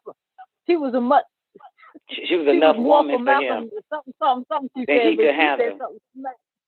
Yeah, she was talking smack about that. She was like, oh no, Malcolm couldn't handle having a second wife. She says, anything, I'd have had a second husband. Did she ever speak about the child he had by the white woman? That must have been before they met. It was. It was when that nigga was red. I knew he was screwing a white woman. I never knew the baby came out of it. Oh, yeah, that's Obama. No, she wouldn't have known about that then. Yeah, Malcolm, that baby he had a baby by a white girl, and that nigga is Obama. Malcolm X is Obama's daddy. She wouldn't have known about that. They would have kept that information from her. No, they wouldn't have. She didn't know that. No, they wouldn't. They probably kept that information from him. He probably didn't know that. Nah, he knew that shit. That nigga knew that. The white girl he was sleeping with a one that he was really cool with. But yeah, but anyway, fuck what Betty don't know and what Betty do know is what I know. And Obama is Malcolm X's son that he had by that fucking white woman. Okay, but I don't think she knew that. And I'm past that. Did you hear me say fuck what the bitch know, fuck what the bitch don't know? I'm telling you what I know. I've been told y'all that. I told y'all that for a long time. I've been telling y'all that ever since Obama hit the scene. They lied about some old African ass fucking nigga in Africa. That ain't his daddy. Malcolm X is Obama's daddy that he had by the white girl. Only story true about Obama is that his mother's white. They didn't want y'all to fucking know that is Malcolm X's son that he had by the white girl. They took Obama and groomed that nigga. Look at him. Same way they did Khalid Muhammad's son, Farrah. I keep telling y'all that. In the video, you actually see Farrah behind him. The video I played, G, a few minutes ago, you see the little young boy. After they killed Khalid, Bush ended up taking Farrah Khan Muhammad. Bush took him in. This is how this nigga get a verified check mark. He got pictures with Bush ever since he was after his father passed. Yeah, that's what they've been doing the whole goddamn time. Taking the son. They did it to Malcolm, and they did it to Khalid Muhammad. You'll see pictures with that little boy's son, Khalid's son with little Bush, baby Bush. Yep. Now, how does that work out? And he's younger than me. G, Khalid's son is younger than me. And I mean younger, he around my children's age. You understand? He was taken in by the Bushes after Khalid was assassinated. Later, they're taking public pictures together, and he gave them something, all this other type of shit, Bush and Khalid's son. You got to follow the trail. You got to watch this shit. Did the same shit with Malcolm's son, Obama. Yep. And what's interesting is Khalid, right? Khalid's son, you can follow that nigga on Facebook and Instagram. And you look at the shit he posts, nothing like his daddy. The most cutest shit. That's after being touched by the goddamn skull and bones. Just like Malcolm X's son, Obama, was touched by the skull and bones. You don't see no black proud, black this and black that coming from Khalid's son. And you don't see that shit coming from Malcolm's son because they snatched him up. They groomed him. And they kept Obama hidden till it was time for that nigga to run. Put him in Chicago. You know what Chicago? You know what the Chicago is really the center of? Al-Islam. Remember, made him a Muslim. You get it? Remember, he was a Muslim. Obama. Remember, he wasn't no Sunni Muslim, right? And when come on now, wasn't Obama a Muslim? Did y'all forget that shit? Did y'all forget Obama was a Muslim? Where he get that Muslim from? Come on now, let's put the pieces together. Did they wipe y'all brains already? Huh? They deleted that shit from you motherfuckers? His whole little setup? His whole little persona? Come on, man. Maybe it's too early in the day. Anyway, I'm going to tell y'all again. Obama is Malcolm X's son that he had by the white bitch. Period. And they took him in and groomed him. You listen to that nigga, you can see his daddy coming out that motherfucker, not some old African non-speaking ass goddamn something. Listen, look at that African. I still see the picture of the African daddy. Do y'all see it in your mind's eye? The so-called African daddy? Huh? Do y'all see it? Y'all see the picture? Remember, you think a goddamn white bitch from Kansas City will fuck that boy? Will fuck that that black non-speaking African tribal nigga? Get the fuck out of here. Come on, y'all. White motherfuckers weren't permitted back then in the 30s to go to Africa or some white bitch to get fucked by some non-speaking African nigga. You believe that bullshit if you fucking want to. That's the white bitch Malcolm Fox in Kansas goddamn city. Goddamn.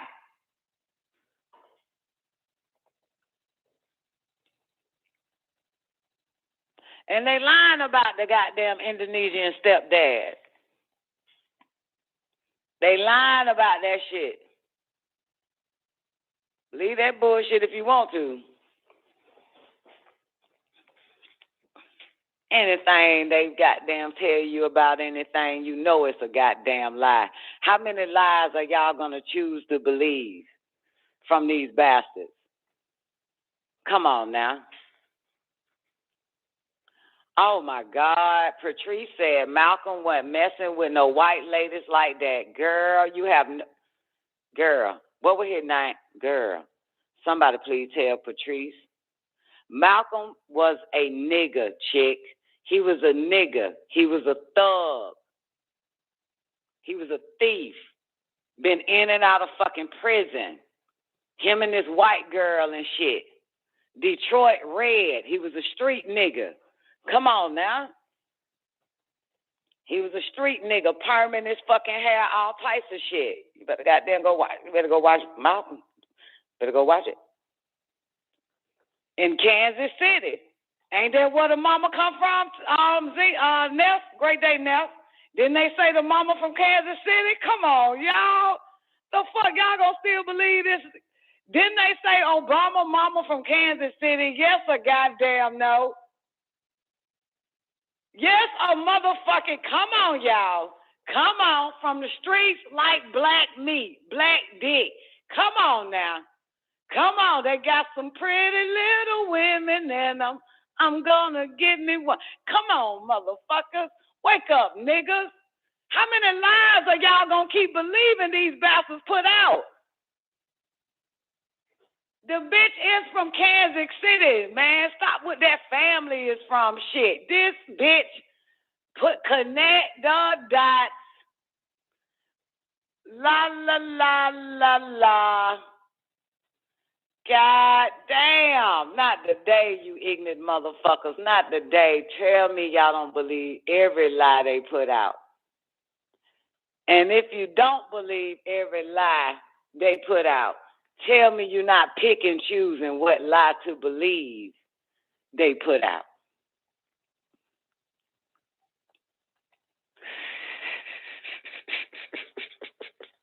Think, goddammit, reason. Put it together. Been told y'all niggas that motherfucker was Malcolm X goddamn son. That nigga was a nigga, man. The fuck wrong? Y'all be acting like goddamn Jesus done showed up. Y'all still look at these goddamn niggas like they some goddamn sanctified ass niggas. Ain't smoked no dope, ain't fucked no white bitches, ain't never ate a fucking goddamn pork sandwich and shit. By the time y'all get a little smell of these niggas in your history. Oh my God, women, don't be deceived, baby. Don't be deceived. You got children. Don't be deceived. Don't be deceived, goddamn it. Yeah. Any goddamn. No shit. Any goddamn way. Anyway, I was going to tell y'all that shit yesterday, but I was goddamn pissed off about some shit Newbie asked my ass. So shit, it's like, brought back memories and shit. Dealing with these goddamn niggas of the past. That's a motherfucker there. Lord have mercy. Anyway, thank you, She-Dot, in regards to fixing up my memory about the boy that set the trash can on fire, killed Betty. I bet that fucked your day up, though. You was with Betty from time to time, every May 19th and shit. So, yeah. Woo! Ooh, let me get a breather in. God damn it. Can't believe y'all niggas be believing them narratives and shit. Create a whole goddamn profile and y'all motherfuckers believe that shit about somebody. Anyway, you can't be that diabolical unless you was raised by a diabolical motherfucker, okay?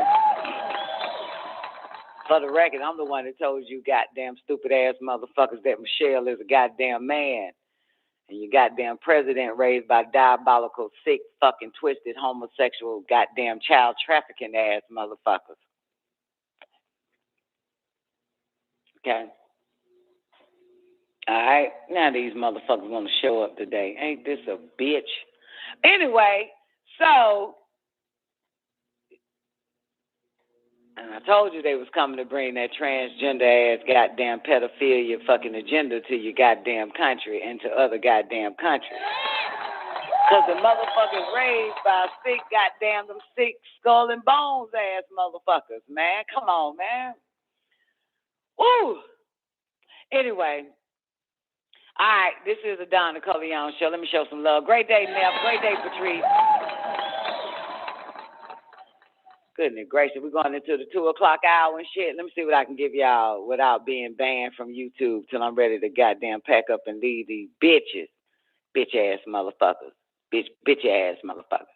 Let me give y'all something real quick. And I piss my damn Tuesday off and shit. I ain't really got shit other than this is the third day that the Bay Area and San Francisco Bay Area is under siege. The third day, I guess they looting and goddamn crowbar welding mobs and shit. Coming in that bitch, taking everything in San Francisco. I have no idea, but this is the third day. Yeah, it's the third day that's going on. Interesting, right? I got one more. I got one more for you. Now, check this out. Y'all ain't going to be able to get it because y'all got too old and y'all eat too much goddamn white bread. Mike Tyson, right? Mike Tyson had sex with groupies so he wouldn't kill his opponents in the ring. Do you get it? You eat too much white bread, you're not going to be able to get that message. Again, Mike Tyson had sex with groupies so he wouldn't kill his opponents in the ring. Do y'all get it? This is a brain teaser.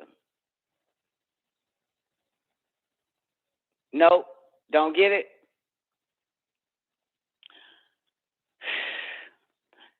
The more you fuck, the more weaker man gets.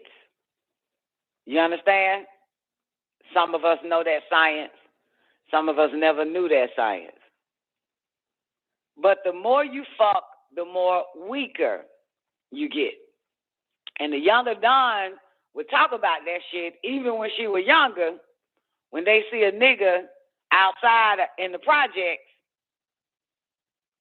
goddamn running through motherfuckers playing football, you know what I'm saying? We'll call that nigga cocky and say that nigga needs some pussy to slow his ass down.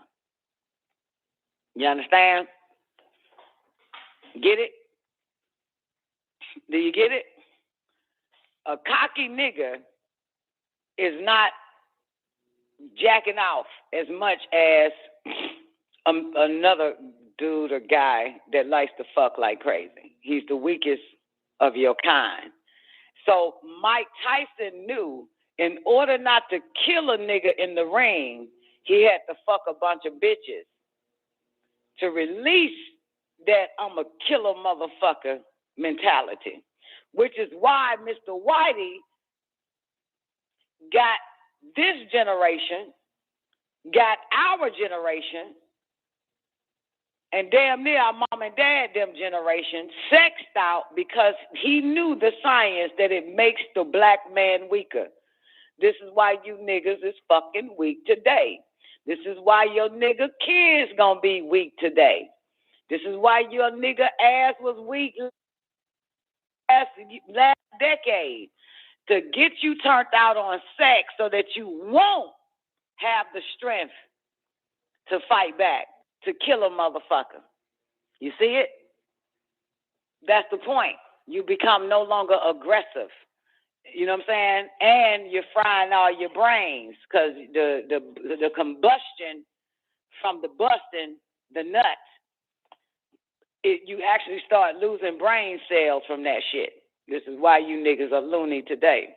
Yep, I said it. So that's the formula. That's the science. Interesting enough that Mike Tyson even knew it. Mike Tyson says he had to have sex with groupies so he wouldn't kill his opponents in the ring. Now, come on now. Think why Mr. Whitey wants you sexed out. Huh? Think. But y'all don't see it. Y'all looking at the female. You should always be looking at Mr. White Man. Why he got you so goddamn weak and turned out on sex, brothers. Meanwhile, on the other side of town, for centuries, there were men came to teach you how to control that shit so that you can be stronger and so that you can build your own fucking nation. Building your own nation don't mean fucking and having a bunch of kids. Just got to tell you that. That's not a nation, dumbass. So, the Masonic Order, the Enter Apprentice, EA, was teaching brothers on how to control that apron and not to keep the apron raised so that they can have a greater mission and purpose in life because it makes you weak. Anyway, so Mike Tyson was so worried that he would kill his opponents in the ring that he had sex with groupies to calm his rage before boxing matches. Got it? Knew it'd work. Some nigga named Gonzalez said that he stashed groupies in hotel rooms and dressing rooms so Tyson could have sex with them to take the edge off his rage, to release some of that. Got it? And we can all agree that the male of this generation and the black males of our generation have gotten weaker and weaker and weaker, yes or no? And they've gotten punier, yes or no? Yes or no? And they got punier? Puny? Okay, fuck y'all. They got puny than a motherfucker. These niggas are wearing goddamn size 1 jeans. You understand? These niggas walk around this bitch wearing goddamn jeans, goddamn size 1. We never had niggas wearing a size 1 in jeans. Skinny ass, looking like a goddamn gay ass Somalian. Come on, y'all, wake up. They scrawny as hell, ain't they? Scarecrow, says she, doc. You understand? No wide shoulders, small hands, little bit ass goddamn feet. Who the fuck is they mamas letting goddamn breed with them? Well, it's not the black woman. It's not even the black man. And more mental, no, we did it wrong, newbie. Less mental and less physical. Them motherfuckers are both, right? You understand? You're talking about a shrinking into the male species of the black race. Again, That is another genocide. That's another goddamn genocide they done did. Motherfucker, you better look at this shit. That's another genocide, man. That's some crazy ass shit. None of them are related, is they? If you look at these boys, none of them are related. It ain't like they came from the same mama, same daddy, so you know damn well there's some genocidal shit going on. They all wear size 1 in jeans. They all buy their goddamn clothes small. We got a problem here. That's genocide.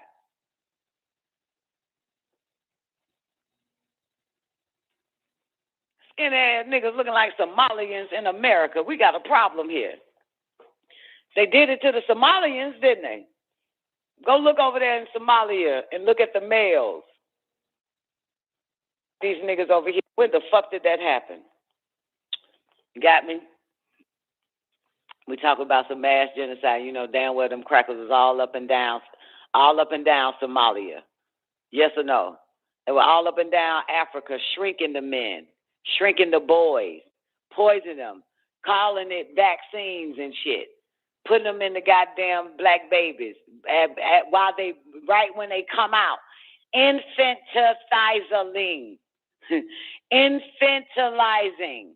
Infant. Yeah, same thing. That's what happened. That's what happened, man. I used to believe that I used to believe the opposite, Doc. But the older I get, the more I see this shit. You right? But what I used to believe is the white man ain't got it out for the black man or the black boys. You know what I'm saying? Get me? I used to believe that shit. Today, it's no longer I used to believe or the word believe. I know we do. Because in the Younger Dawn of earlier this year, literally put it together that they do want to remove the black man, the black male, you understand? Black baby boy, you understand?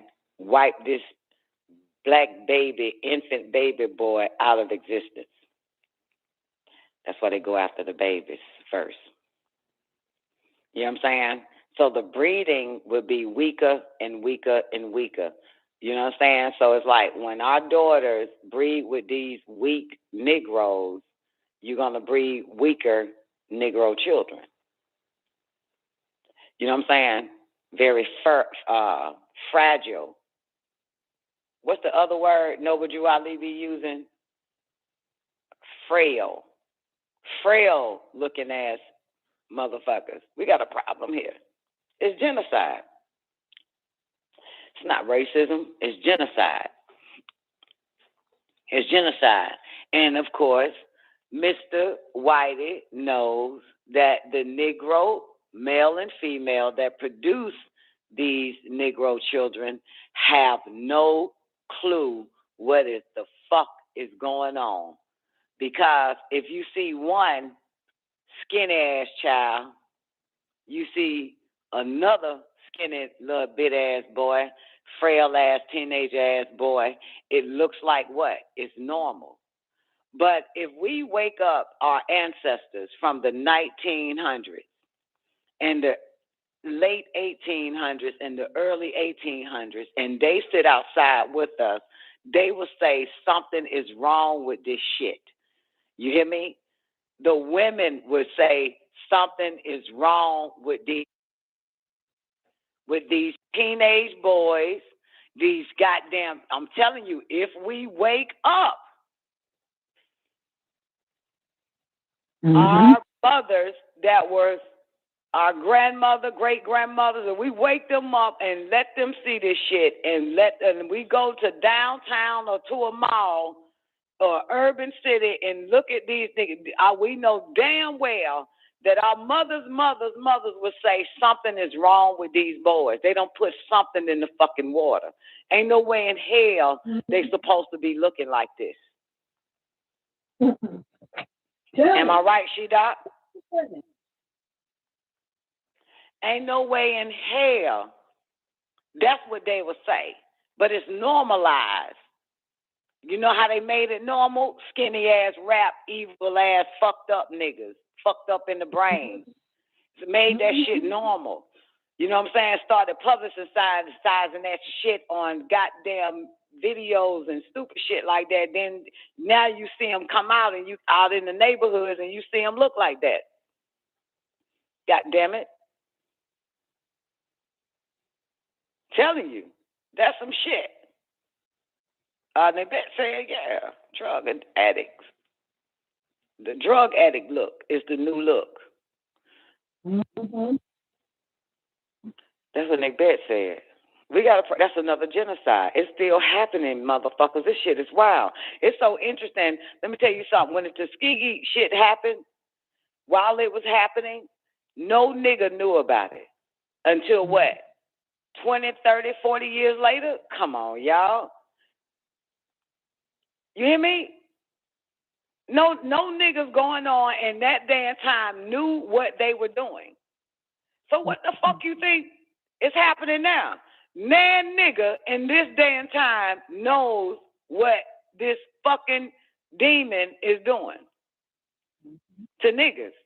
You understand? And just wait. If you live long, wait to 50 years from now.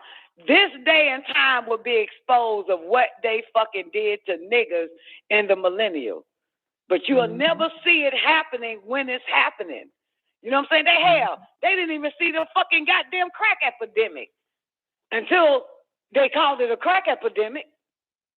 That's when niggas was like, damn, we got a crack epidemic? Niggas didn't know that it was an AIDS epidemic until after there was an AIDS epidemic. You get it? Mm-hmm. That's a motherfucker. So what is they doing now? What have they been doing for the last 20 goddamn years? These babies are born in 2000. Look at the boys 20 years later. Come on, y'all can't see it? Because they make sure it's normalized. Like we couldn't even see that this motherfucker was a crackhead and an AIDS motherfucker in the 80s. In the 70s, going into the 80s. Mm-hmm. And there's some same way they didn't let us see that all these goddamn black men in the entertainment industry was fucking androgynous, hermaphrodite looking ass motherfucking celebrities. Get it? Except for the motherfuckers that was born in the goddamn 50s and 40s knew what they were looking at. But they damn sure didn't raise an eyebrow, did they? Because it was normalized then, like this sickness, this genocide this bastard is doing to the babies from the year 2000 for 21 years now. Babies are being born every day by niggas for the past 21 fucking years. And look at the ones that's 21 years old. Never had motherfuckers look like that. I'm telling you that. We never, ever. Something is wrong. Oh, I got something for y'all, too. Y'all want to hear this? Let me show you what Germany is doing. Let me take y'all to Germany. Y'all want to go to Germany real quick?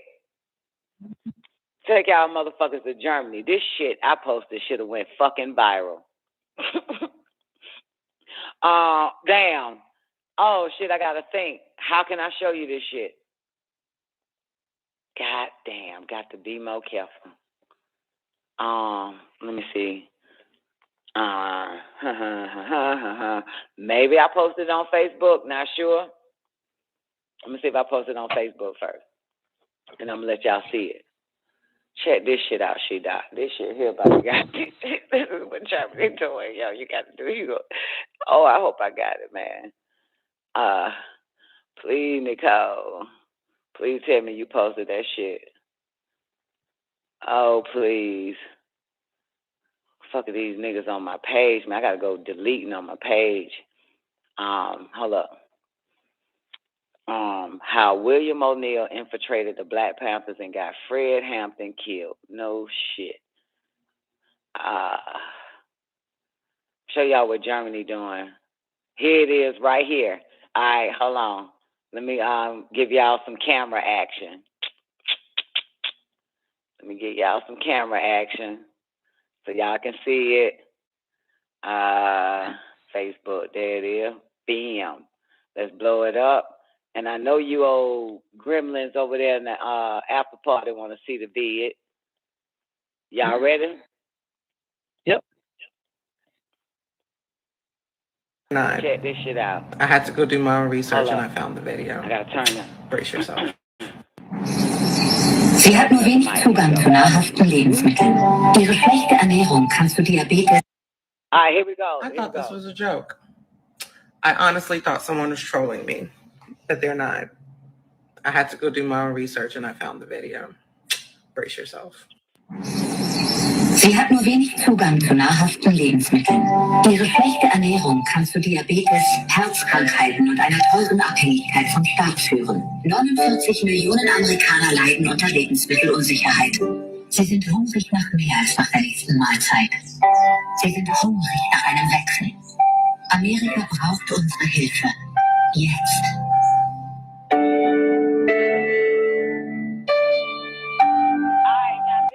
Germany, right? So wait, this is in Germany. So let me read the let me turn down a little sad music. This is a Germany commercial being played in Germany, okay? All right, here we go. I'll read the English. I honestly thought someone was All right, here we trolling go. me, but they're not. I had to go do my own research and I found the video. Brace yourself. Sie hat nur wenig Zugang zu nahrhaften Lebensmitteln. She lives. Wait, okay, you see the little white girl on the steps, right? She's an American white girl. It says she lives. Wait. She lives with little access to nutritious food. Got it? Little white girl on the steps with a little bear. She lives with little access to nutritious food. Ihre schlechte Ernährung kann zu Diabetes. Her poor diet could lead to diabetes and heart disease. Herzkrankheiten und einer teuren Abhängigkeit vom Staat. And a costly dependency on the government. Well, on the government. Hold up. Her poor diet could lead to diabetes and heart disease. And a costly dependency on the government. 49 million Americans are struggling with food insecurity. Amerikaner leiden unter Lebensmittelunsicherheit. Sie sind hungrig nach mehr als nach der nächsten They are Mahlzeit. hungry. They are hungry for more than a meal. Hungry for change. This is you see this shit? Here we go. Hungrig nach einem Wechsel. Amerika braucht unsere Hilfe. America needs Germany's help. Jetzt. Now. America needs Germany's help now. More people struggle. Hold on. More people struggle to afford food in America than in Germany. And then look, they got the little graph. 20% America, 6% Germany struggle for food. There it is right there. There it is. Yo, this is a German commercial, man, being played in Germany. How right and exact is that shit? And it says Germany is actually doing videos to help feed America. Okay? What the fuck? What are we really living in, yo? Where we at? What day and time are we living in, y'all? That's some wild ass shit. You see it? Did you saw? Let me go check on the after party. Did y'all see that shit? Did you see it, newbie? Nick, was y'all able to see the video? Yo. Yeah. Are they telling the truth or are they lying? America needs your help.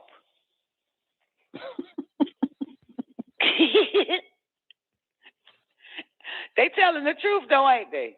They said this little girl, honey, the food's so fucked up in America, this little bitch gonna end up having diabetes and heart problems. Ain't that the fucking truth? Ain't that the fucking truth, y'all? Isn't that what the fuck is happening with this damn food? Mm-hmm. Ain't it? Ain't that what the fuck? Is Germany lying, motherfucker? This bitch gonna have diabetes. This little girl here keep eating that shit. America. Food and drugs, motherfucker. Administration. Come on, y'all. Tell you what they hear right there. They done drug the goddamn food. G said they getting us ready to receive free shit. Lord have mercy. It was something that Neff was talking about on Hot Damn Politics. I think. Are you fucking kidding me? Kill yourself, bitch. It was something that Neff was saying on Hot Damn Politics, and I was like, y'all niggas better learn how to fast. I tell you that much. They going hard now. You know they putting the vaccine. They figured out a way to throw the whole vaccine shit into the vegetables to get motherfuckers, to spray the vegetables with that shit. I talked about that about 3 months ago, 4 or 5 months. No, 3 months. I've been here for a minute. You know what I'm saying? Yeah, this ain't a black thing no more, man. They trying to annihilate everybody. Them white folks need to wake up too. You know what I'm saying? Dumbass white folks, these Hispanics over here in America, goddamn, they all fucking oblivion to all of them fucking Hispanics, man. It's like the new naive Negroes, ain't they?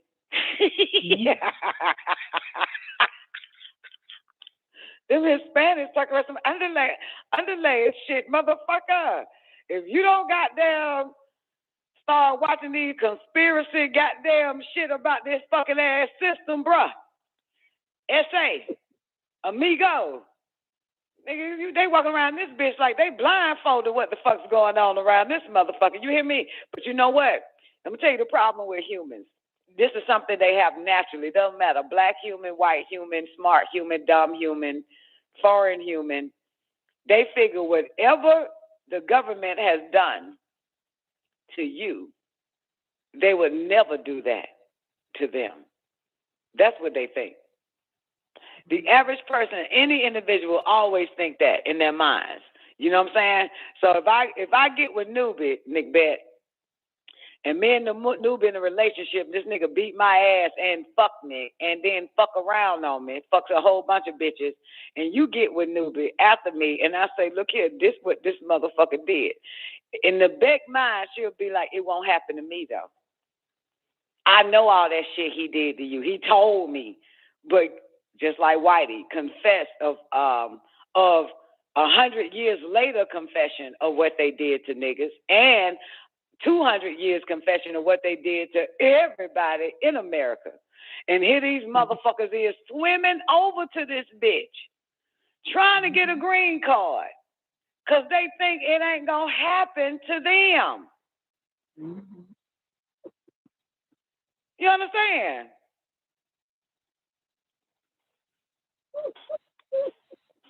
And I mean, that's how a motherfucker think. That's how every human being think, that this shit, whatever happened to you, motherfucker, ain't gonna happen to me.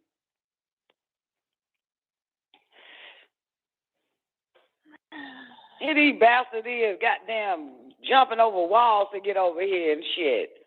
You have no fucking idea. Look at these goddamn Mexicans buying nasty-ass hot dogs from a goddamn 7-Eleven.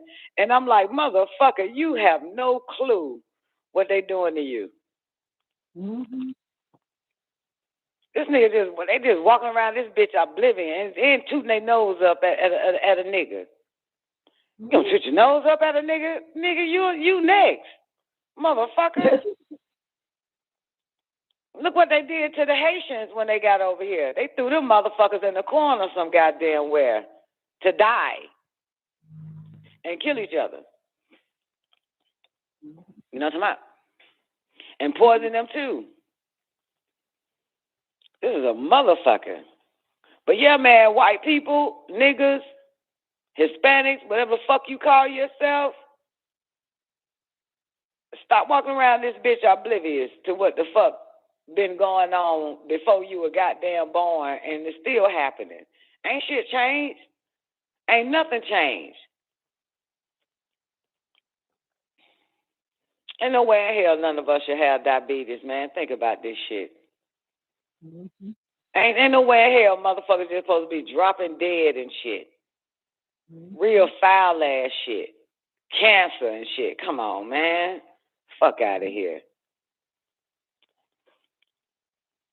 Y'all know that the sequel to the Fall of the Cabal is out, right? Remember the sequel? This what got Don Nicoleone TV terminated from YouTube. Remember that? Because she played the first Fall of the Cabal. Then the sequel came out, right?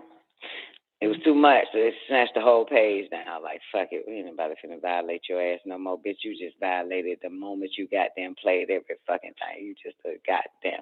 So they snatched it down so nobody could see it. All right, so anyway, I say this to say, because you want to hear something funny? She-Doc.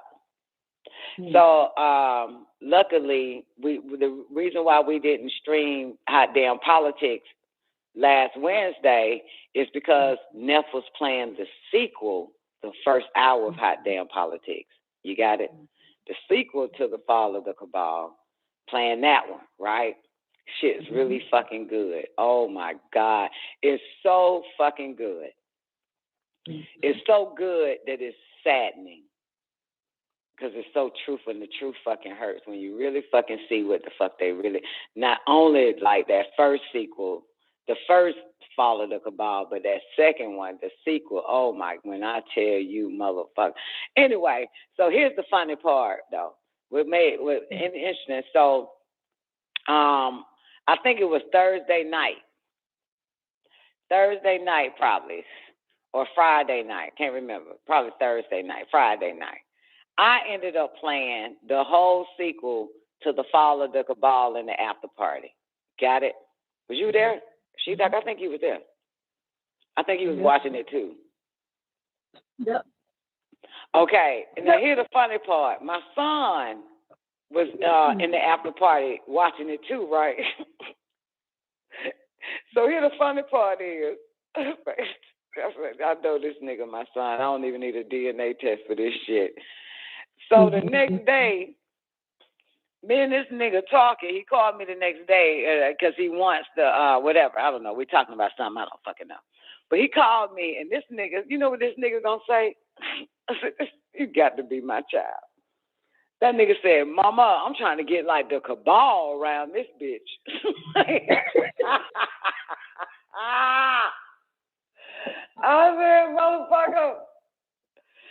I said, motherfucker, boy, if you ain't my goddamn child, nigga.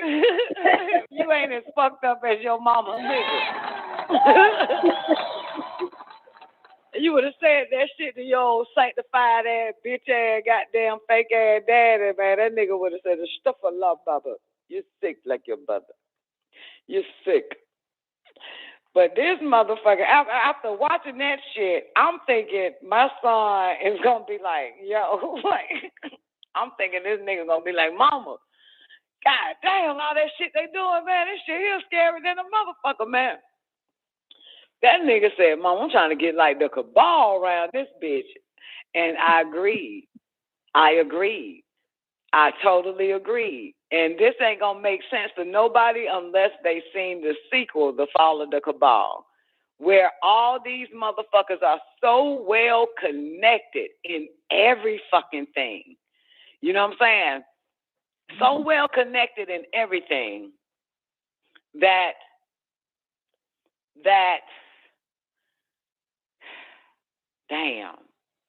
makes them powerful. You know what I'm saying? Even though they're diabolical, but it makes them powerful. Thank you, Neff. They are in every facet of society in our lives right now, dictating.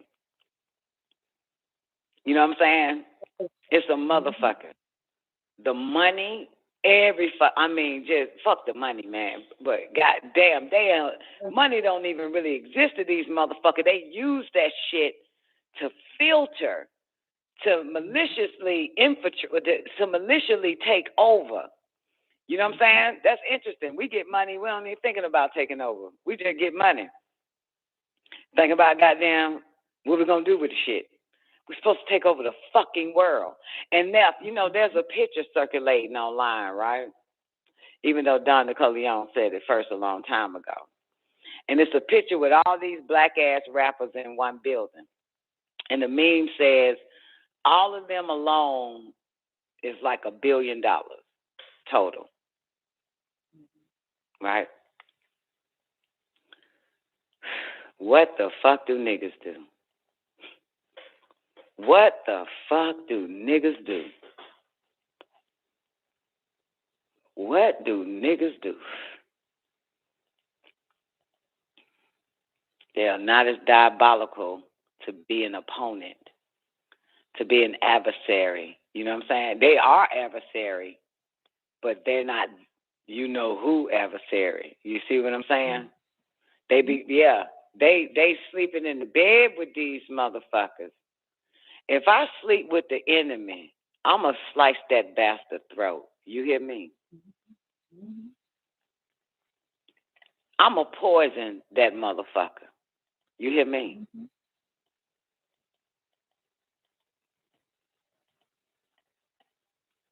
I'm not finna wake up in the morning and kiss you.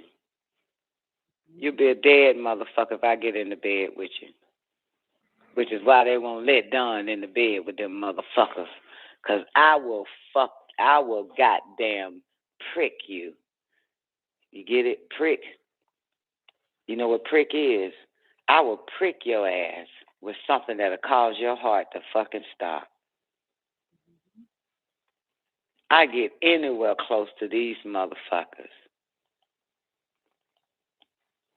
You understand? If I ever get close to them motherfuckers, I have some shit on my hand, baby girl. A needle in the middle of my fucking hand with goddamn AIDS, bubonic plague, flu virus, H1N1, bird, mad cow disease, all that shit. The needle on my hand, and when I shake their fucking hand, I prick their ass with that shit.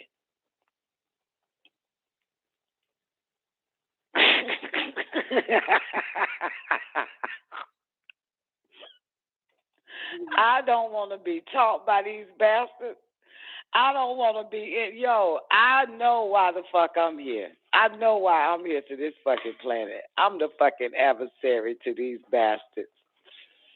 I'm the fucking adversary. They won't let me goddamn get nowhere near them motherfuckers. You hear me? I will put some shit in their drink.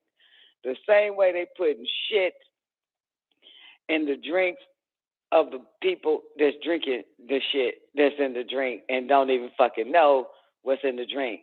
Prick them with a needle. I sure fucking will. Pat them on the back with that needle taped to my fucking hand. Hey, Bob. Hey, Bill. Hey, Warren. Hey, Hillary. The fuck? No fucking way. No goddamn way, boy. This some diabolical shit, man. No way. Look at Quincy. What up, baby? Y'all ready for some the mind book, man, before I get the fuck up out of here? Because we about to go into the next hour, guys. Let me see out the mind. And, watching this shit, anybody in their right mind, if this cross your mind, it crosses my mind every time. It's a question.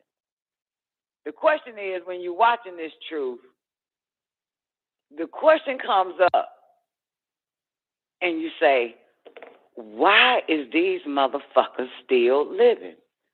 How the fuck are they still living? Ain't no way in hell. These motherfuckers assassinated a nigga that wasn't shit. Okay? just because they saw this nigga as a threat, but this nigga, you know, niggas is a threat.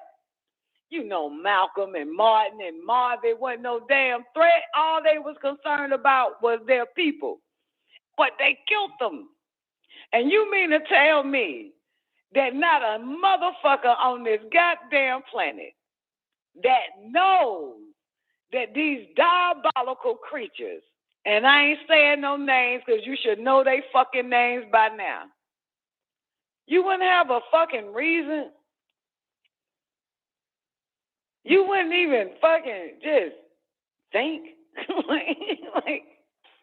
When niggas, this would be the time. They killing niggas that ain't shit, okay?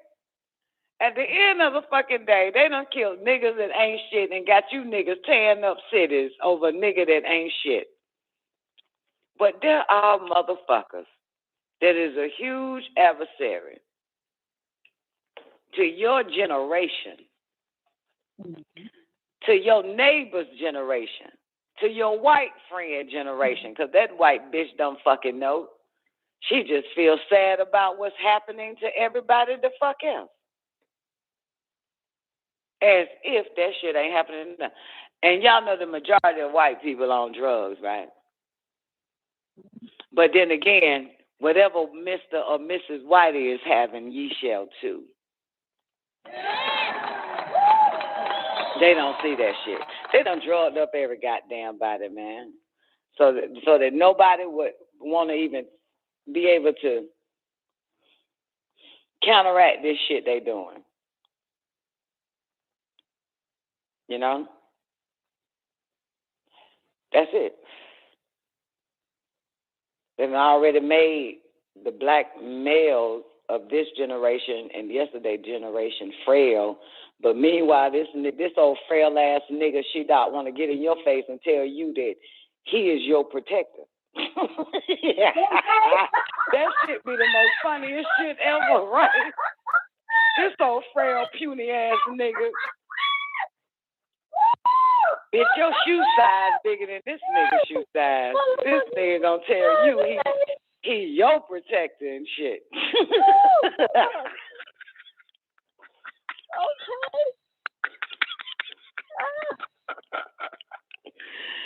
This old puny ass nigga. They got these goddamn black men. They've always been in my book delusional. The fucking delusional, like a motherfucker. Really, nigga? Really? Really, nigga? How the fuck you the protector of the women and fucking children looking like that and thinking like that and eating that bullshit they feeding you? Mm-hmm. You can't be the protector, motherfucker. Puny as a motherfucker. Puny ass nigga. Little short midget ass nigga. Bitch, you about goddamn 6 feet taller than a nigga that's goddamn taller is your protector.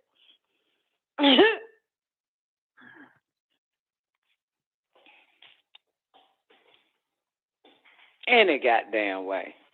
They're delusional. This goddamn 187.2% bitch is delusional. Mm-hmm.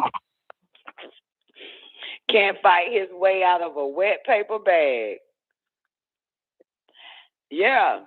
And one of the biggest conformants in our race is a goddamn black man. Mm-hmm. You know you the biggest conformant. All you doing is bitching and complaining about what they doing, but you ain't doing the shit too about it. Biggest fucking conformants. They always have been, though. This is a motherfucker, man. Anyway, watch the sequel. I'm gonna play it again, though, and I missed the whole shit. Was you still up, She-Doc, when I played the whole shit about the you know what? Mm-hmm. Mm-hmm. You remember the shit that started and how it happened and all that and why motherfuckers losing their mind and all looking like Halloween every day wearing masks and shit. Did you see that one? Yep.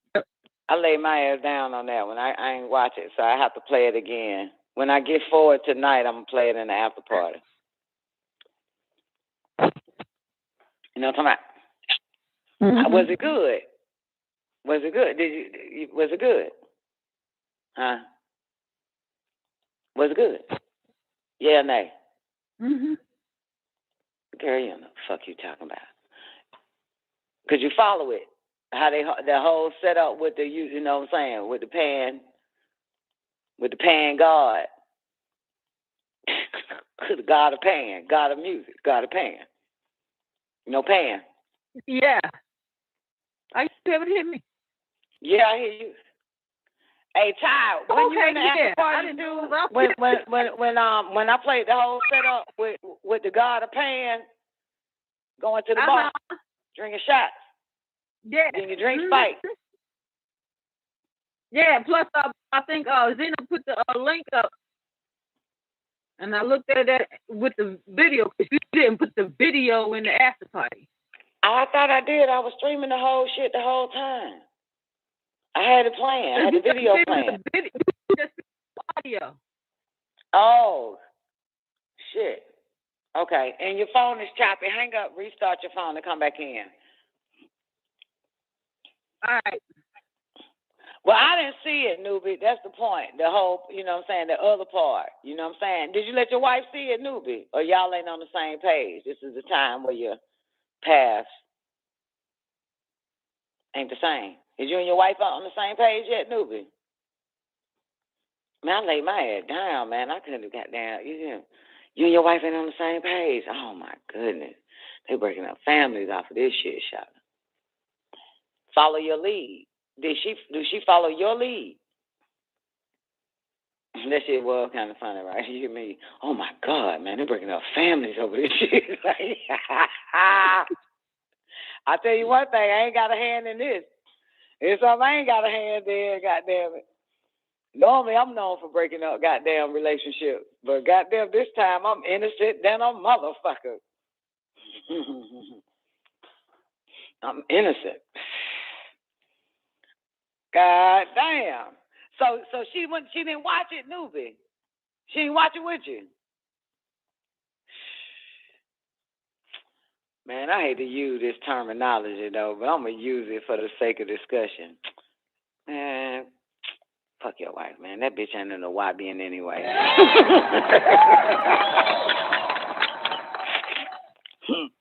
Bitch ain't in. I just had to use it. Ignore that shit, don't newbie. Ignore what I said. But it just felt like you supposed to say some shit like that. Oh, she wasn't a God-fearing woman anyway. Like, fuck her. She wasn't a Christian woman. Like, she wasn't a Muslim woman. Fuck any goddamn way. Shit. Fuck that shit. You know what I'm saying? You must have found her before you found Dr. York. You know what I'm saying? You feel me? You must met her ass in elementary and shit, nigga. You met her in elementary school, man. You've been pursuing her, then y'all hooked up in college. Then you did goddamn 6 hours in jail for an expired tag, and you met one of them Nuwabian niggas that gave you a book in jail before your arraignment and shit. So, like, yeah, it's a difference, baby. It's a difference, man. It's a difference. But the blessing is that you have been protecting your family for such a long time because of your wise, broad knowledge, wisdom, and understanding. And at the end of the day, people are supposed to break up. I'm sorry to tell you that. Especially once the children leave the fucking house. What else do you got with each other? Y'all end up going to be stuck on the damn chair, fucking up the goddamn couch and shit. This is the only place y'all going to be at anyway. It's time to break up. Fucking kids. Goddamn, them moved out and shit, moved on their own, man. Ain't nothing left for you motherfuckers. Y'all ain't got shit in common after that. The fuck y'all gonna talk about, man? Nothing but the fucking news and watch fucking Jeopardy and shit. Like, man, fuck that shit, man, and go to work, man. Fuck that, man. It's time to break up, man. The children, you know what I'm saying? Like, man, you think about this shit, man. Man, fuck that goddamn forever shit, man. Fuck that death do us part bullshit. I'm not finna fuck that shit. The children, man. Your children are damn near grown. They about to get married and shit, man. It's time for the mom and dad to go on their separate ways to give each other a high five. You know what I'm saying? That's what you're supposed to do. High five, baby. We did that shit. Yep. All right. Well, let's pack up. Take it all away. I go my way, you go yours. God damn it. You feel me? Yeah.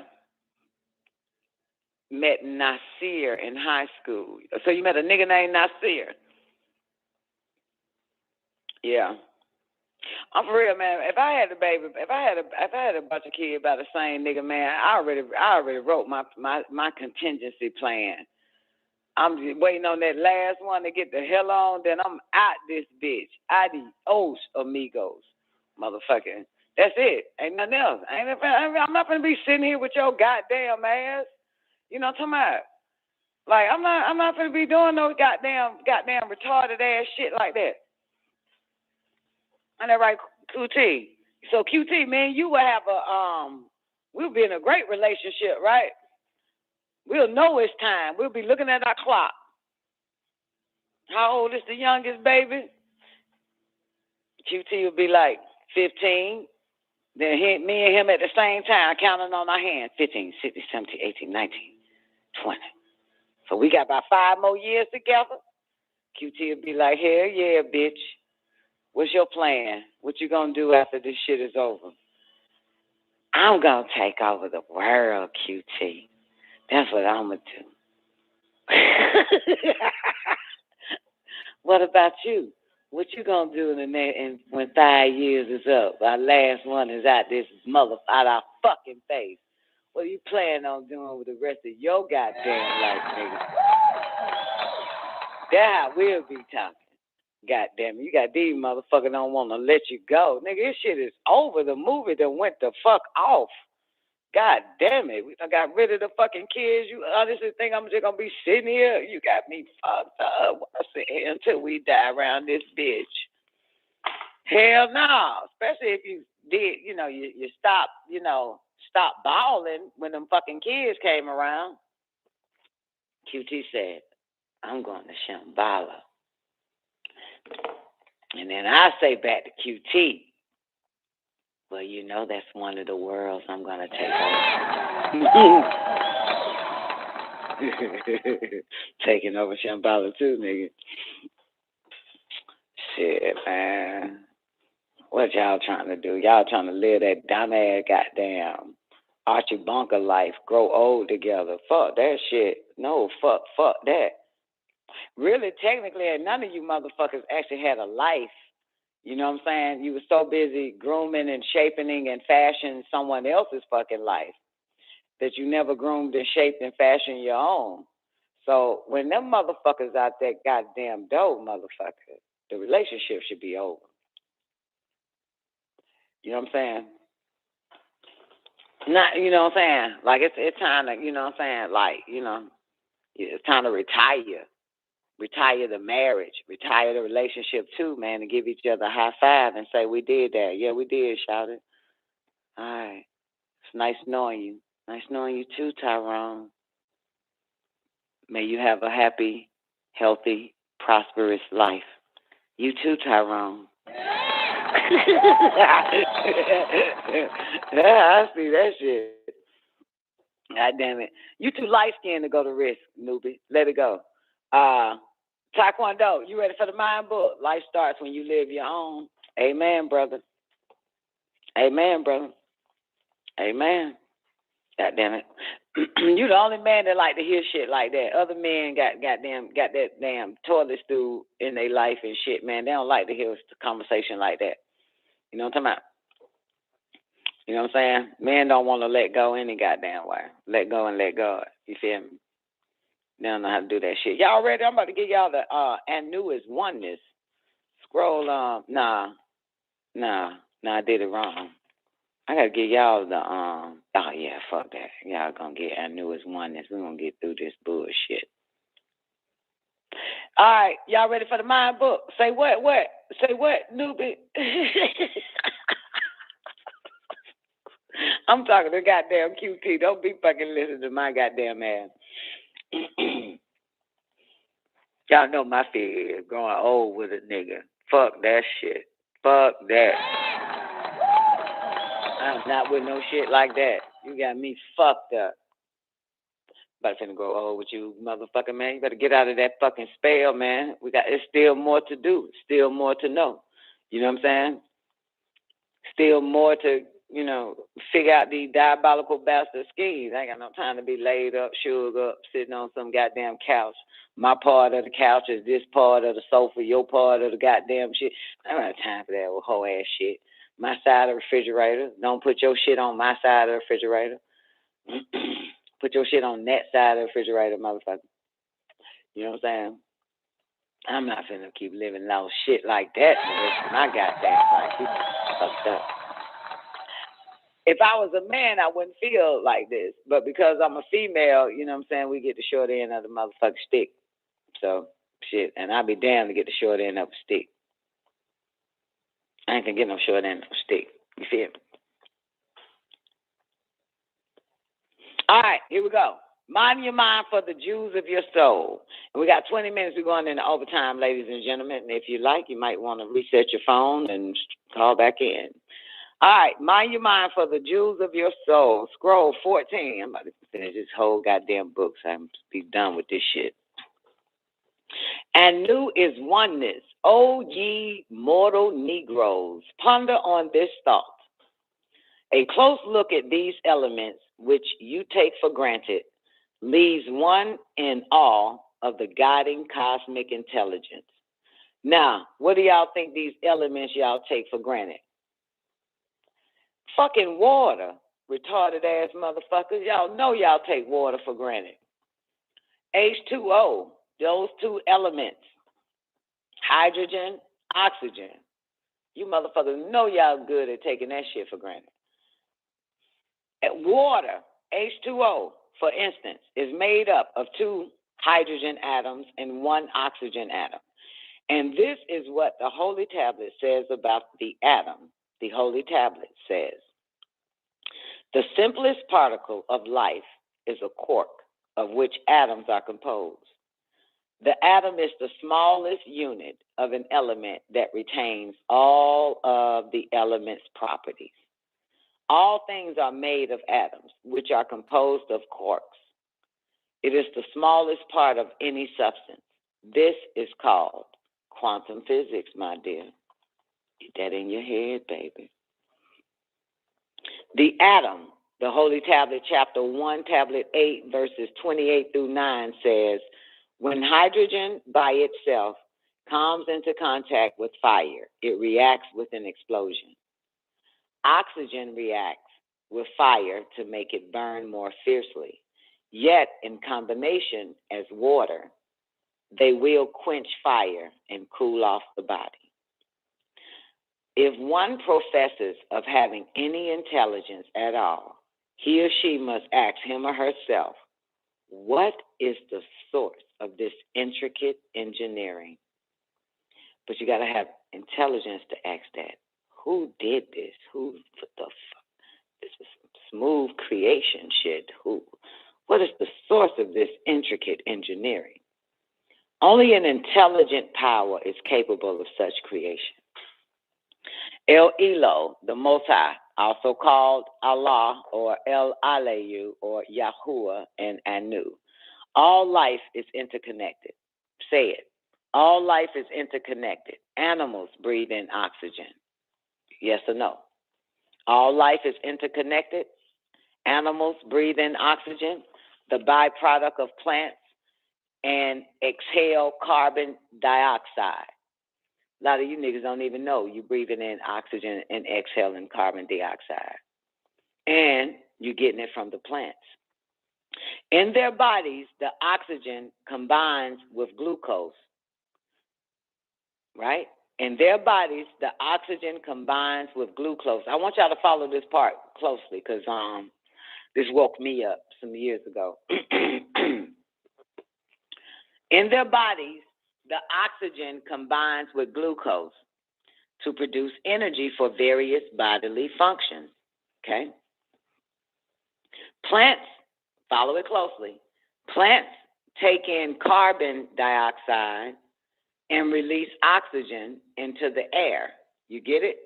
Plants take in carbon dioxide and release oxygen into the air, which is then used by animals. And for the record, you are an animal. They take nutrients from the soil and use the sunlight for photosynthesis.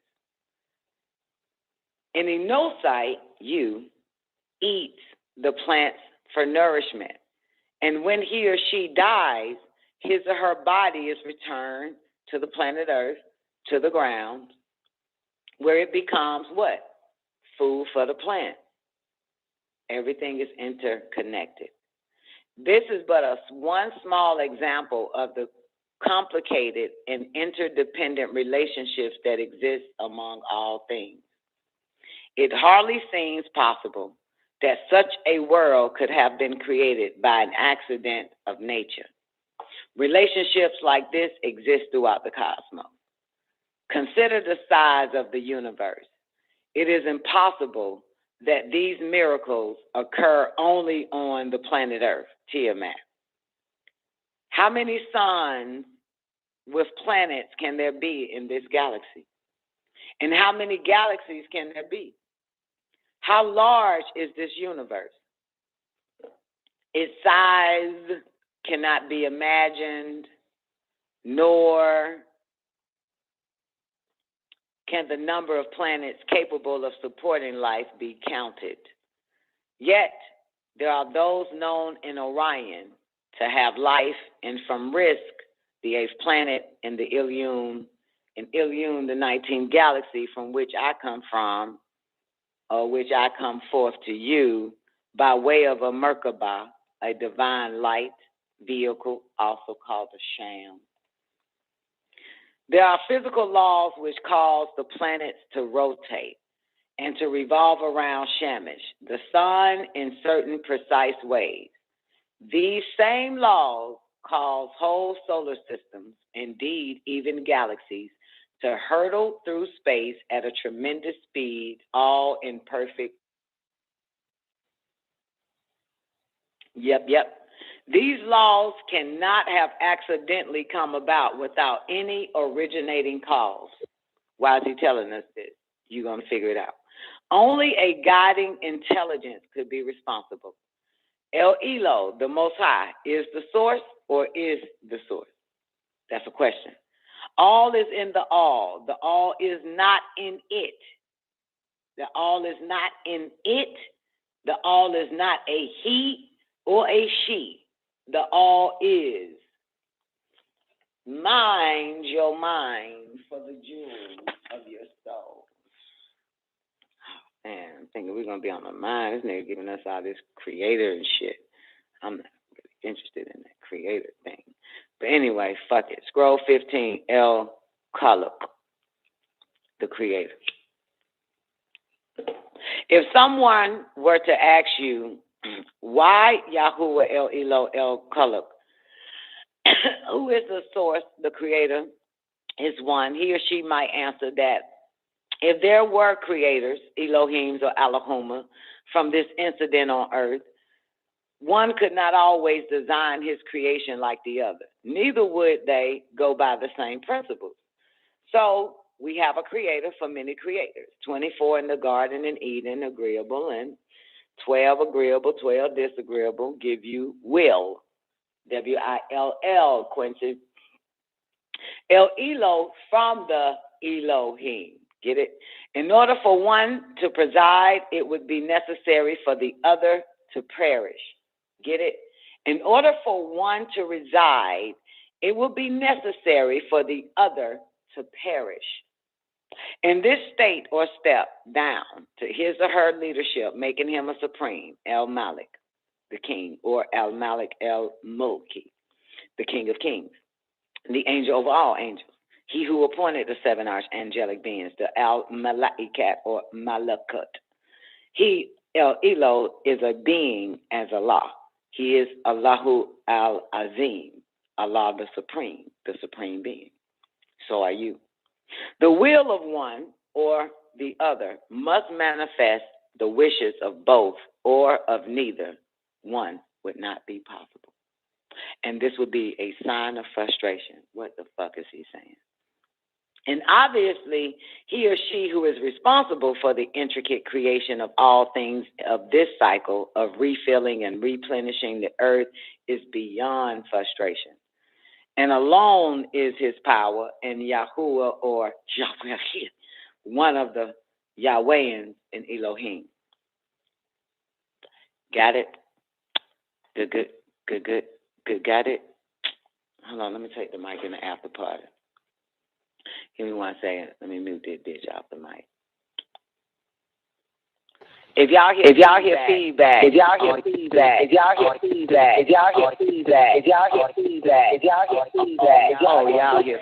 oh my God, give me 12 seconds. I should have left well enough alone. Give me 12 seconds. Gotta mute the after party. All right, anyway. All right, here we go. All right. Should have left well enough alone. Okay. I'm smart, though. You see how I called it, though, then I knew it. When I said, if y'all hear some feedback, boom, feedback. See, I'm bad, baby. I already know the cause, the effect. I already know what's going to happen, baby, before it happens. You feel me? All right, back to this confusing situation that I'm reading. Why the fuck are you telling us this shit? The will of one or the other must manifest the wishes of both or of neither one would not be possible, and this would be a sign of frustration. And obviously, he or she who is responsible for the intricate creation of all things of this cycle of refilling and replenishing the earth is beyond frustration, and alone in his power as Yahuwah or one of the Yahwehians or Elohim. Only the all is the absolute. Only the all is the absolute. Got it? And all creators are in the all. Your Allah, your God, your Rab, your Jesus, your Horus, your Tammuz, your Yahweh, your Jehovah, your God, your Dios, your Buddha, Confucius, your Brahma, your Shiva, your Vishnu, Theos, Tammuz, Baal, Adonai, Om, Osiris, and all the others are in the all. Get that. Whatever you believe in. As it stands, the universe is a very measured place where everything fits within its particular pattern, and in the design of all things is an obvious unity. Is an obvious unity that could not be possible if more than one creator took responsibility for all creation. Each creator is assigned by the all. Get in your head. Each creator is designed by the all to be the one creator or creators with one head, as the angels with one deity about them all. For there is life beyond earth and new forms being discovered every day. So you, Muhammad, say in the 2nd chapter of El Quran, chapter 2, verse 87. The original chapter is 87, the 163rd verse. And it says, Ilakum, your El, or Allah, source, is Wahidu. Wahidu. One, Wahidu means one. Ilahun, Ilaha, Allah El. Don't make for him any partners.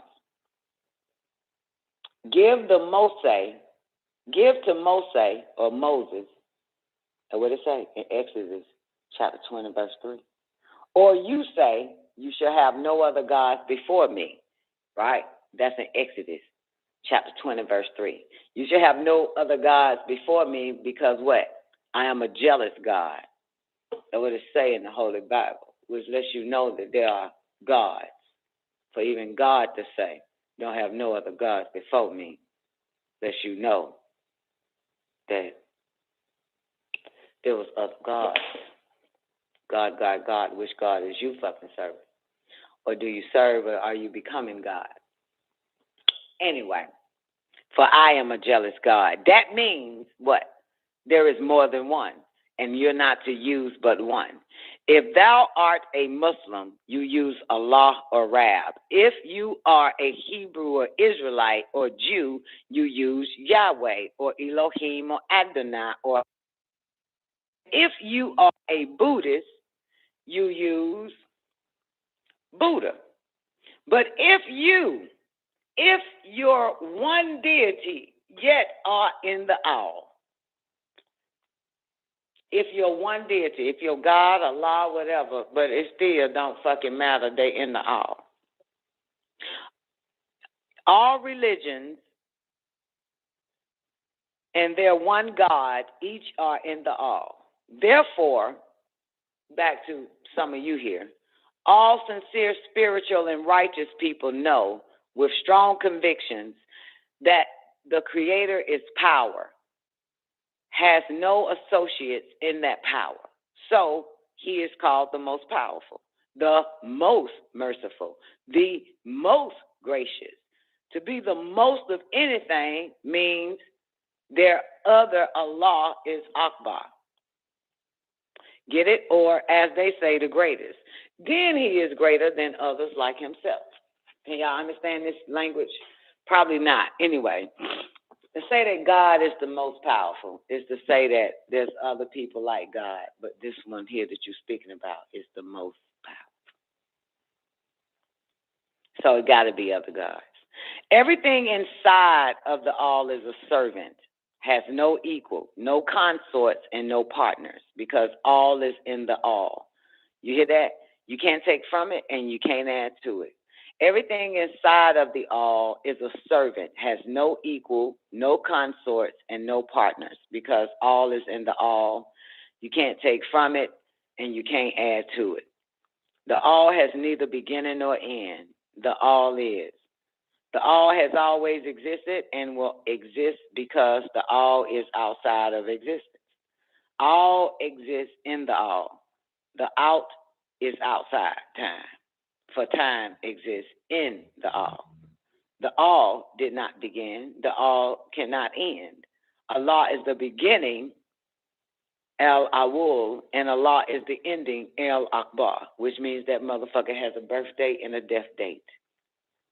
The Alpha and Omega is what they say with Christians, right? He is the Alpha and Omega. That means that motherfucker got a beginning and an end. He's dead now. Now, let's move on. If you are the beginning, you have a beginning. If you are the ending, then you have an ending. The all is without beginning or ending. The originator of things we see and do not see. The breath. The breath that sustains all creation, present in all. El Elo Anu, the Most High, is the only reality, and he too is in the all. Everything else is a mere illusion. He is one. He is the one.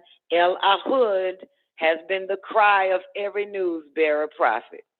He's the one. He is the one. He's El Ahud. They're saying all that stupid shit. For in no sight had the tendency to stray from El Elo, the Most High's guidance, our Heavenly Father, and seek the protection of those which could neither help nor harm him. The appointed one who appointed and anointed Tammuz, who is Horus and Yeshua, Jesus. In the depth of ignorance and backwardness, people sought help from objects made by their own hands. Kanun, creator of the Ka, which yields the Ba and the Ak. And Enosite, which means forgetful.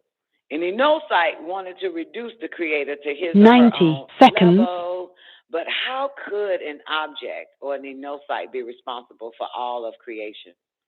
So to assert that an Enosite was responsible or that the universe accidentally came into being thrives on the absence of logic and the abundance of ignorance. This Elohim, by permission of El Elo, the Most High, the fashioner, gave electric charge to the protons and electrons, design the minute 60 seconds of the atom, like the one in which we live.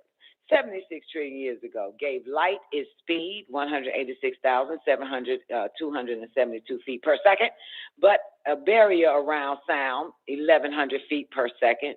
Blessed the golden sun, Ra, with enough mass to create the gravitation that keeps the heavenly bodies of this solar system orbiting properly. El Elo, the Most High, is the fashioner. There's a reason why 75% of the planet Earth and 70% of the human body consists of water. the Creator put the balance there. Can you begin to overstand it? When the oceans of the world all come rushing towards the shore, who synchronizes it? If the world's water 10 seconds. What the fuck? If the world's water waves were to cease moving, how would the fish breathe? Y'all say the fish breathes underwater. But if the waves cease moving in the water, the fish will suffocate.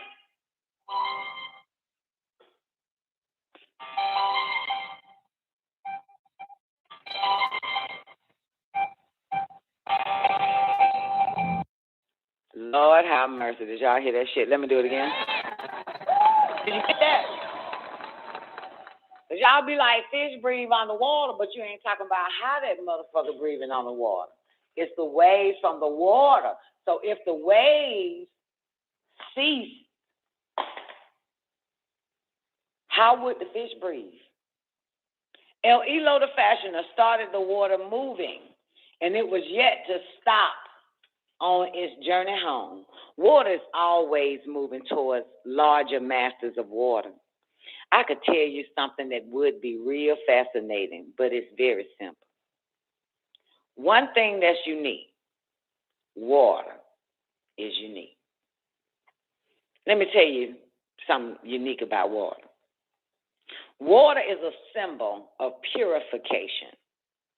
It doesn't say that. It actually says water is a symbol of personification. It is in the atmosphere. You don't see its vapors. You don't see its water vapors. You can't see it. It goes from what is considered invisible, a vapor, to a liquid, to a solid, to ice, to hot ice, to a gas.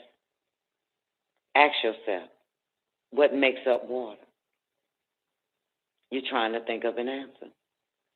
In order to look like you know something, you're trying to think of an answer. What does water look like? What makes up water? You forgot. I said I want to tell you something. See, it's the obvious abstract. Water is a symbol of personification. It's unseen. You don't see it. Then there's vapor steam, condensation, over frozen hot ice. Where did it come from? And where is it going? The mystery of water is that it's always going home to water. Water never stays anywhere. Water is not. You hear that? Water never stays anywhere. Water is not. It don't. If water don't see water, it ain't going. You understand?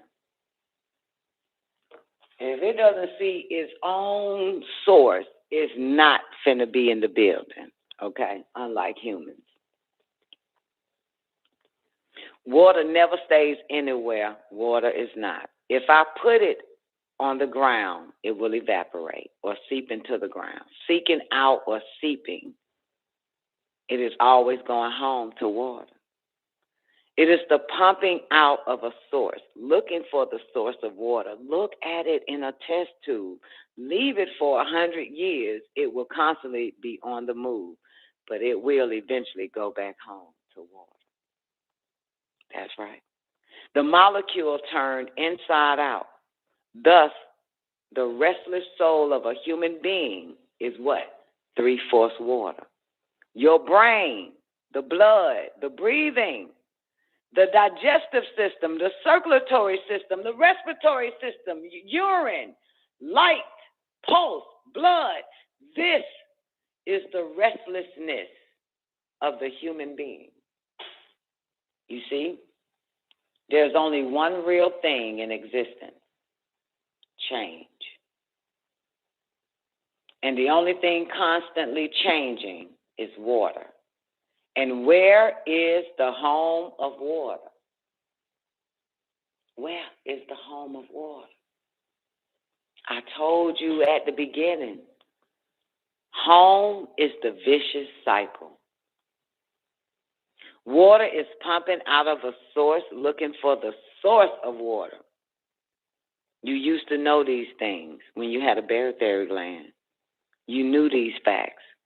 And this just shows how out of touch you all are. The barotheric gland resided inside the hippocampus area of the brain, which is a cavity of the cerebellum. The cerebellum is located at the lower part of the brain and is attached to the brain stem. The barotheric gland has connections with the appendix and tonsil, which is why they want to take your appendix and tonsil out. The hippocampus is the tissue which held the barotheric gland. When it was once inside of Cadman, Zakar, Adam, and the father, who is the father of the inocytes brain. It was once in there. When it quit QT. Although conscious perception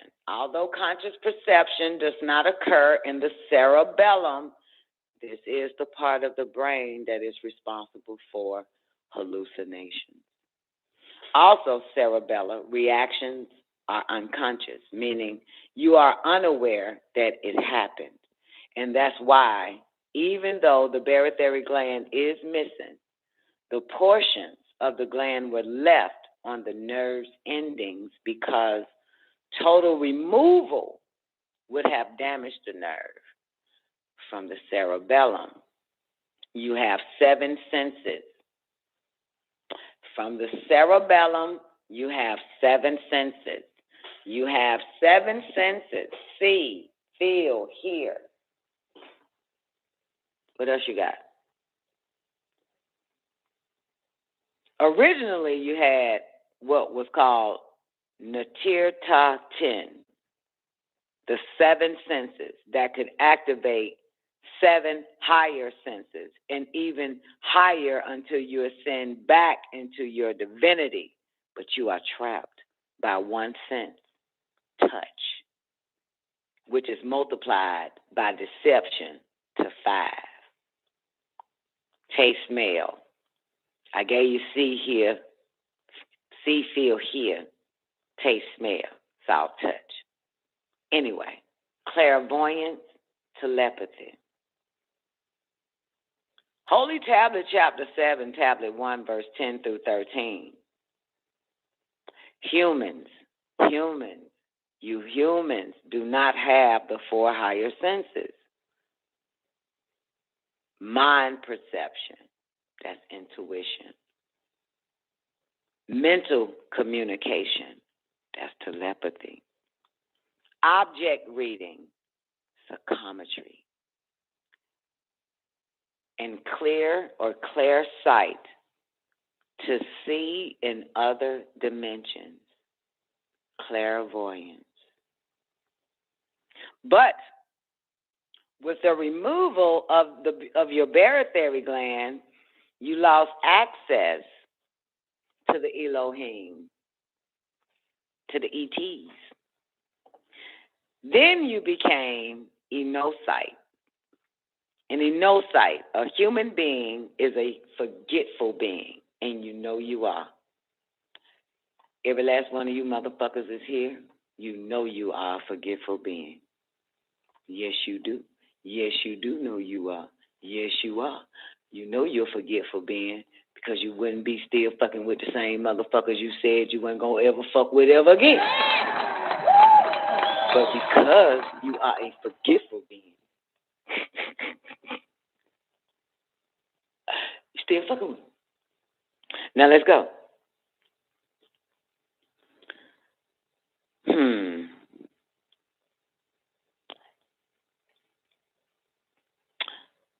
An enocyte, a human being, is a forgetful being, which is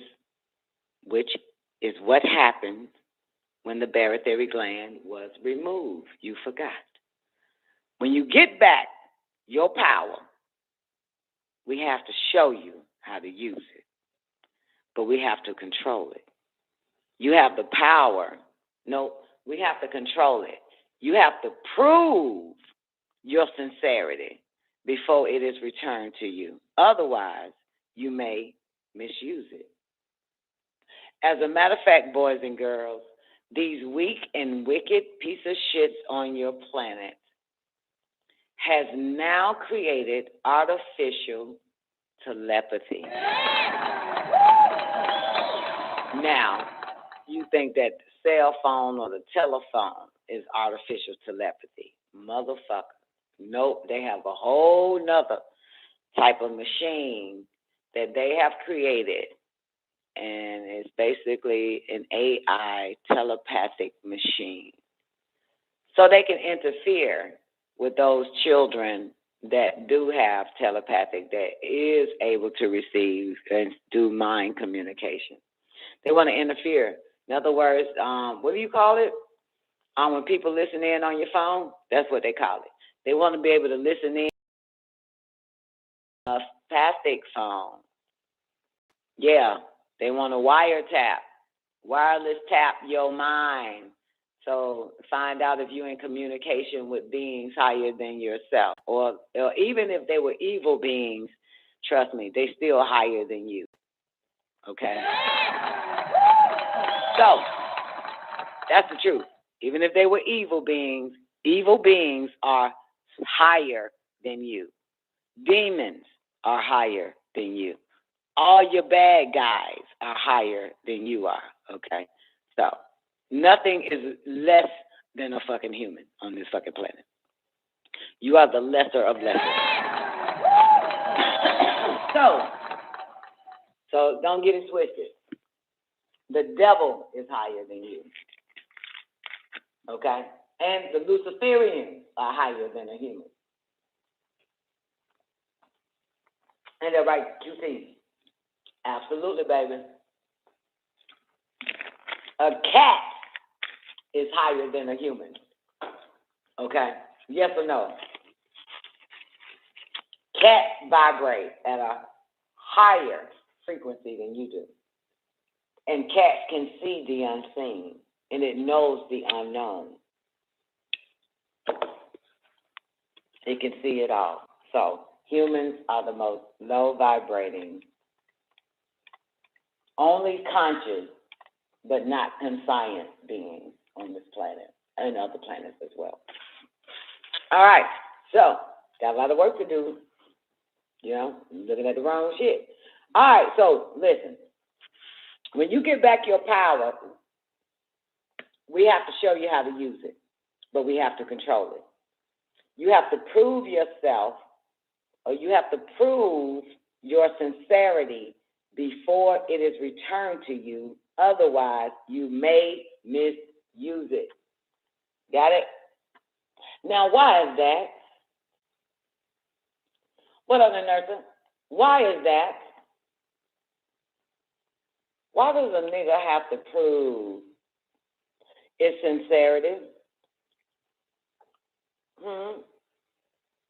Tell me, baby. Why?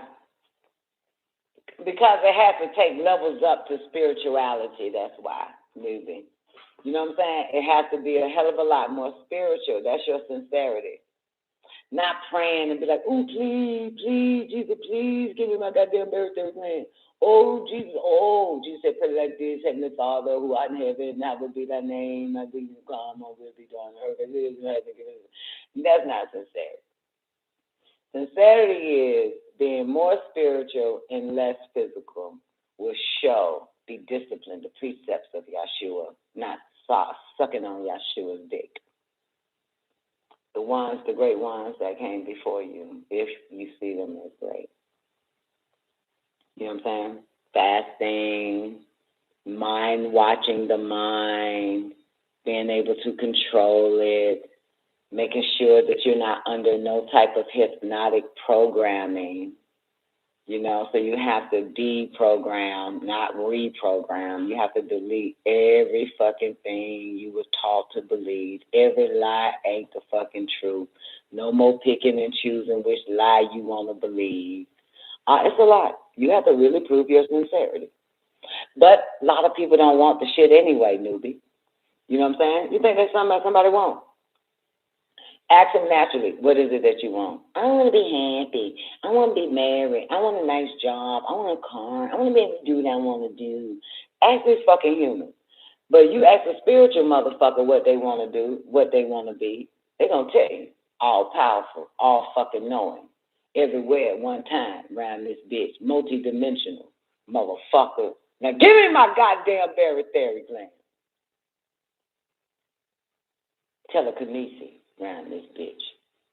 Astro project. What the fuck? The fuck is it? You think I'm into some happy shit?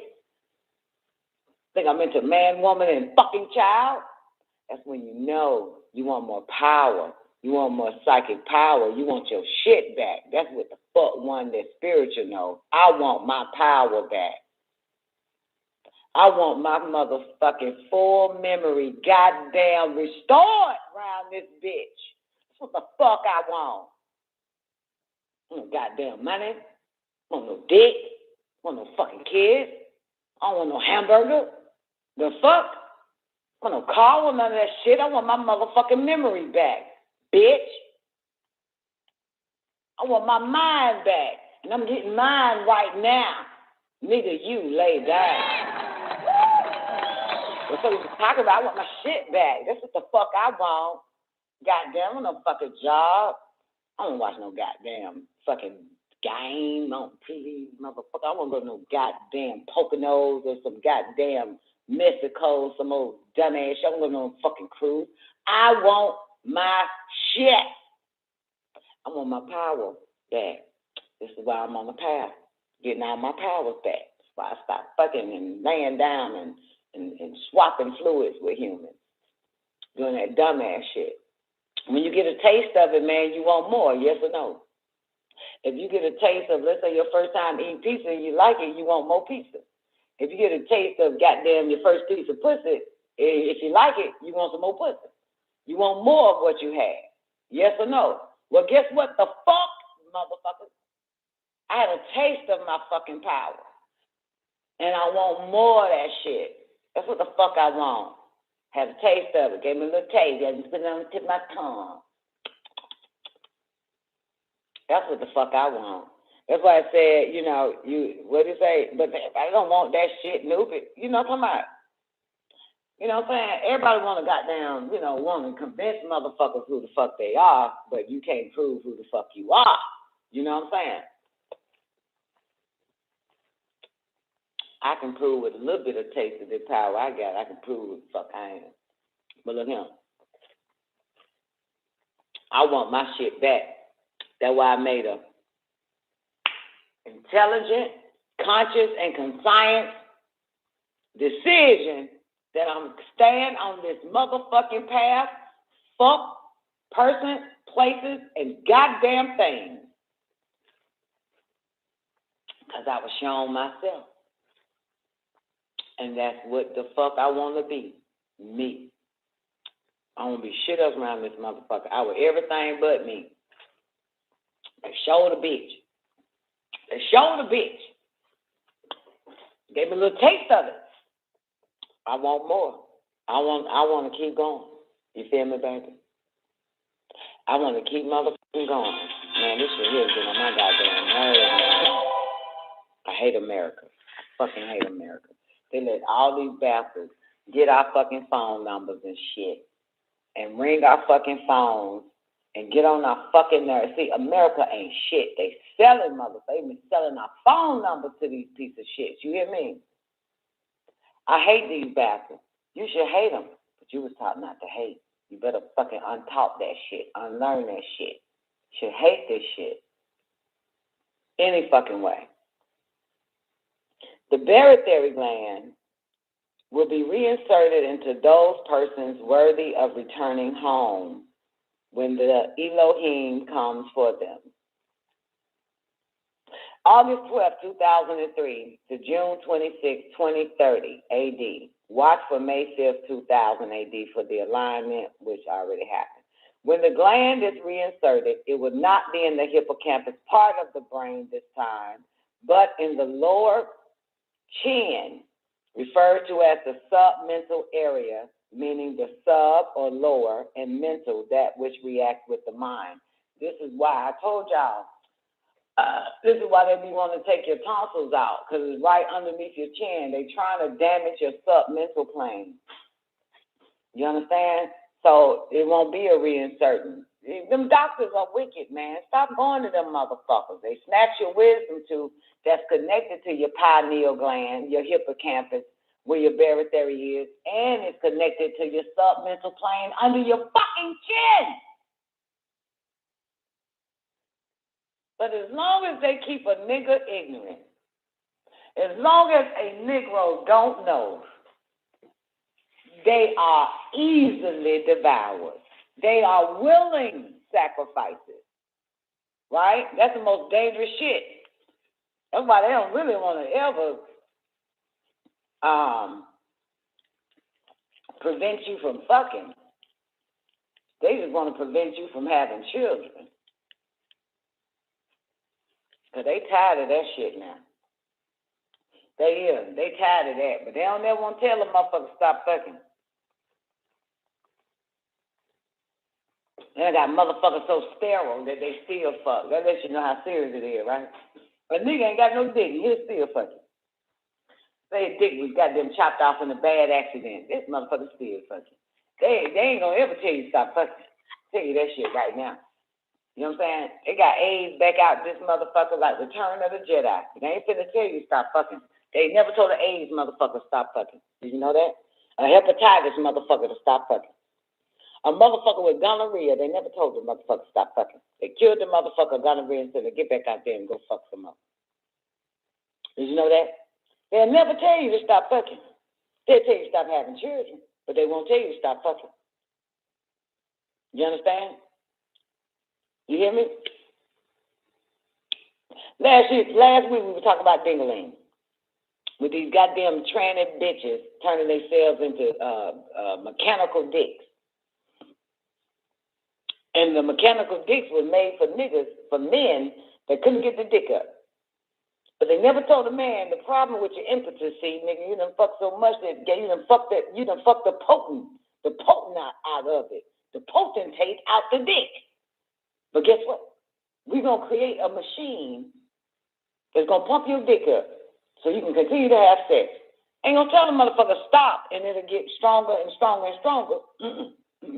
See, they ain't gonna tell you to stop. They're gonna tell you keep going. Here, just put this goddamn mechanical pump inside your stomach and it'll pump up when you want it hard. It's amazing, ain't it? It's amazing. It's amazing how they do that shit. I mean, just think about that shit. Oh, you wasn't here, Twank. I talked about your sister last week. They Nubian She-Doc was helping me out about female to male. How they got to get a mechanical pump inside their stomach, go in the bathroom and pump up their dick. You know what I'm saying? To fuck a bitch or to fuck a man. Because you never know these days. The world is sick. Or to fuck a dog. Ain't no telling. You know, these people are sick, but they never tell you stop fucking them. They never tell you stop fucking. They got something for you. If you want to continue to fuck, they got some shit for your ass that you can keep fucking. You hear me? It's amazing. That's the first thing a nigga don't ask a doctor. Doctor, can I still have sex? Hell yeah. He takes a pregnant bitch to the doctor. Doctor says, look here, bitch, you're fucking pregnant. You're fucking pregnant. You at risk too, because you're an old hoe and you're pregnant. You got an at-risk pregnancy. And the man will say to the doc, can I talk to you in private? And the man will say to the doctor, can I still fuck the bitch though? He say, yes, you can still fuck her while she's pregnant, even though she high risk. This is just amazing. This is what the fuck it is. Okay? What the fuck it is? Man shows up, female shows up to a goddamn AIDS specialist. Got AIDS. Yes, you do. Can I still have sex? Sure you can. Just use a rubber. Fuck, man, nobody gonna stop y'all from fucking. That's the most important thing in your life. That's what you need to do.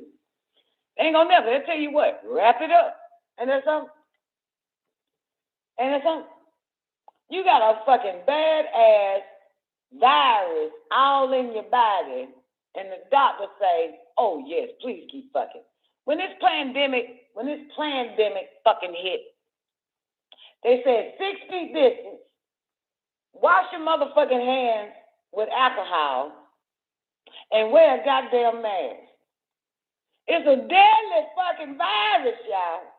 Killing everybody. Hospitals packed with it. Death rate up. And what they didn't say? They didn't tell y'all motherfuckers don't fuck though, did they? They didn't tell you not to fuck. It ain't that dangerous. It ain't that deadly. It ain't that deadly, is it? AIDS ain't that deadly. Herpes ain't that deadly. Urinary tract infections ain't that deadly. You hear me? Hepatitis ain't that deadly where you can't fuck. Okay? Dick cancer. Prostate cancer ain't that deadly. A nigga with prostate cancer, prostate now, that's the prostate gland. They gonna tell him, hell yeah, you can still fuck. You can still get it on, baby. That's amazing, ain't it? You know what prostate is. God damn. Bitch got goddamn 7 fibroids in a pussy. She takes a nigga to the doctor with her. Trust me, I've seen it because I watch reality shows. 99 black nasty ass bitches in Atlanta got this issue. Takes a nigga to the goddamn doctor with her. Scrapes the pussy. Finds about 50 fibroids in that motherfucker. The man, Doc, can I talk to you for a minute? Yes. Can I still fuck the bitch? Oh, yeah. Oh, yeah. Ain't no problem. Can she still fuck me? Yeah. You can stick it right on in that motherfucker. That shit is amazing, ain't it? How the fuck I end up getting on this shit? Oh, humans. You can tell them anything and they'll believe it. Because they don't think. They do not fucking think. You hear me? Humans don't think, man. That's why you can tell them anything. They easy for the taking, baby. They are easily led to the slaughter, motherfucker. That's the point, bitch. You and your fucking kids. You, your nigga kids, and your nigga dog. Easy for the taking. That's what I was saying. That's what I got on. That's what it is. They know what to tell you, goddamn dumb ass. Now, let's move on. Shit, that was the moral of it. Anyway. So, of course, ladies and gentlemen, this gland is to be reinserted. It would not be in the hippocampus part of the brain this time, but in the lower chin, referred to as the submental area, meaning the sub or lower and mental, that which reacts with the mind. You can actually look it up, okay? Some niggas ain't never looked at the anatomy of the human body. But if you look at the anatomy of the human body, and it'll be a diagram right by the chin that says the submental, boys and girls. So this shit is real. But Whitey ain't told you. That's why he have them dentist-ass motherfuckers in place. He has them appendicitis doctors ass in place so they can snatch anything that can activate your ass and get you back in your right mind. They gonna take it out your body. Okay? They do not want you niggas super niggas. They do not want niggas to turn into super niggas. You hear me? Only a white man with tights and pretty showgirl boots and a cape can only be a superman. Only a white bitch with tights and a bikini and a bra on and boots can only be Superwoman. And Wonder Woman, who actually calls on the power of Isis, which is you, sisters. But no, they do not want niggas waking up super niggas. You know that? They don't want niggas super niggas. They don't want your children to be a super baby, super nigga baby child. But if you don't know, hey, I understand if you believe in God, ain't no need to believe in yourself. You know what I'm saying? Ain't that right, newbie? If you believe in God, what's the use? If God is all powerful, then you ain't you ain't got no power at all. You wouldn't even consider yourself having that type of power God got. Ain't that right, Twain? That's how they do it. You know what I'm saying? Anyway, remember, humans, El Elo is himself. If he wills, he can destroy this entire galaxy in a moment, and if he wills, create it in an instant. Nothing is too difficult for him. Please, but tell him to do it. I did it, motherfucker. Tell El Elo, destroy this bitch right now. It got to be difficult. It got to be difficult for this motherfucker. Who the fuck did this nigga think he goddamn sold this book to? Look, Twain, who the fuck Dr. Yo think he done sold this goddamn book to? The fuck? Nigga, I'm the one reading this shit. Rest of you motherfuckers probably been like, that's right. He can if he will. If he want to, he will. If he don't want to, he ain't. That nigga can't. That's the fucking point. Do it. I dare you. Do it now. Do it right now, El Elo. Do it. Snap your fingers. Do it. You can't do it. You can't do it, motherfucker. Can't do it. I want you to. Do it. Do it and then snap it back. Snap your fingers, destroy. Snap your fingers, create. Let's see. Do it, motherfucker. I want to see this shit. I want to see this shit right now. Motherfucker, who the fuck this nigga think he done wrote this book for?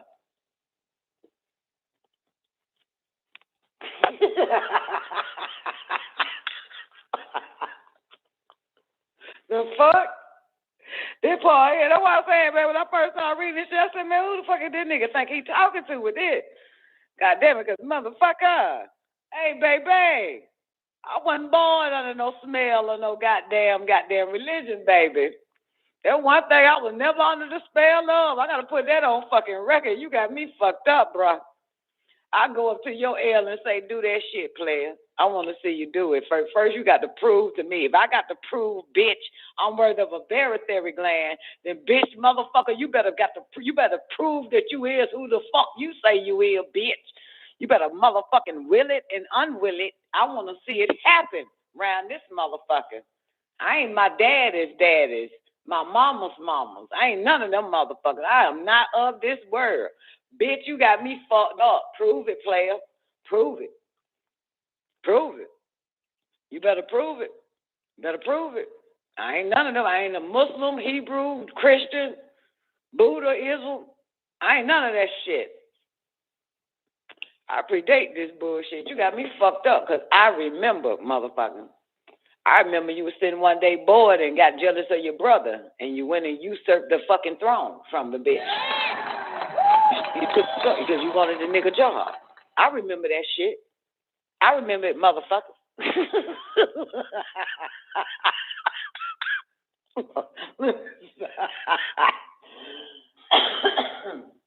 And I ain't finna fuck with no God that love this world that does sacrifice his goddamn child for it. So you know you got me fucked up. You know God ain't gonna destroy this bitch. He love it. Remember that? Remember he said, oh, I love the world so much. I'm gonna throw my son down here so y'all can kill it. Show you how much I love this bitch. This motherfucker love the world more than you do. God damn it, the fuck? He loved the world that he cast the devil in to be ruler over. This motherfucker love what the devil got. No, this bastard ain't finna goddamn destroy this bitch. You love the world that the devil goddamn got control over. You sent your son down to this motherfucker. Boy, you got to be out your goddamn mind. Jealous. Want to be all up in the devil's world, don't I'm sending my son. Jeez, you got to go down there and play with the devil. That's his world. But I love his world. All right, anyway, what I got? 30 more fucking minutes with you niggas. Okay, let's do it. If he wills, he can destroy this entire galaxy in a moment. And if he wills, recreate it in an instant. Nothing is too difficult for him. For this has already happened. You ain't quoting no holy tablets in this verse about how y'all bumped into it and fucked it up and motherfuckers had to high-speed space chase your ass. High-speed space chase your ass for goddamn bumping into shit. An individual should observe and stand awed by the many wonders that El Elo has fashioned. And because the Elohim was procreated, or he or she has to acknowledge the Elohim's greatness. I still don't believe it. I don't. I'm sorry. Because I know what it is. It's a simulation and a simulation and a simulation. And I know a lot of people just marvel over these techies. You know what I'm saying? These tech companies, these giant tech companies and shit.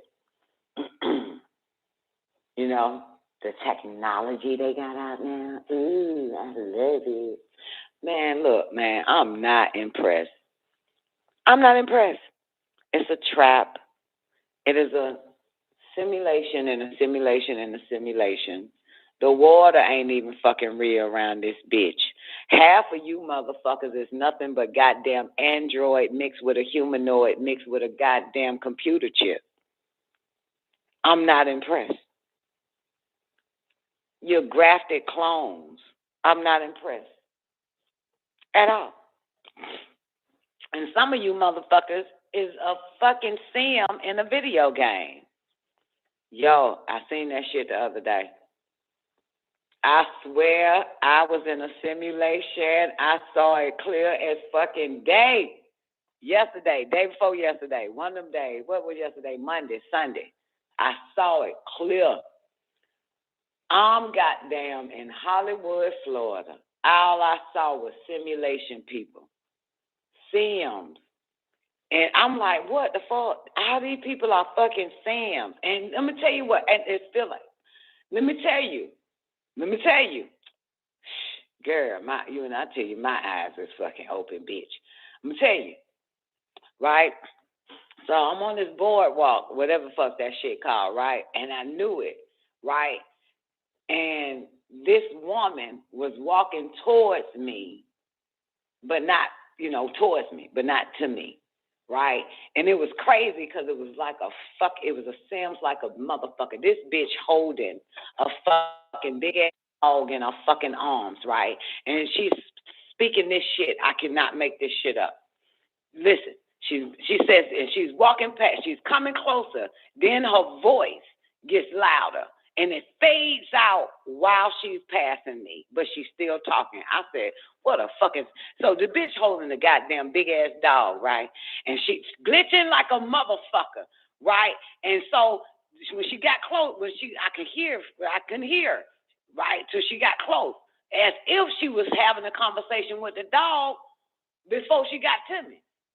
So her voice got, her vocals volume came up, right? And she was like, Hetapu, gata, Hetapu. Fucking Sims language. And walking past, and then the volume decreased like a fucking Sims, man. The volume decreased right after this bitch passed my shoulder. The volume started to drop. And then it started to fade, nigga. Fade the fuck out. Bruh. I said, man, the fuck they be, hey, yo, oh my God, watch and observe, dummies. See this shit for what the fuck it is, man. It's computer. Only a motherfucker understand this shit be inside them damn games, nigga. I said, what the fuck? Like a fucking extra in a goddamn movie that walks past you and they volume drop. It fades out. It's audio. They audio the bitch and fade her in coming towards me and fade the bitch out right when she passed my shoulder. Her voice started to fade out. I said, I said, it's to the wrong motherfucker. I said, you ain't hear that shit. I said, Doc, you ain't hear it. You ain't fucking, you ain't hear it. The bitch voice faded in and faded the fuck out talking to a goddamn motherfucker.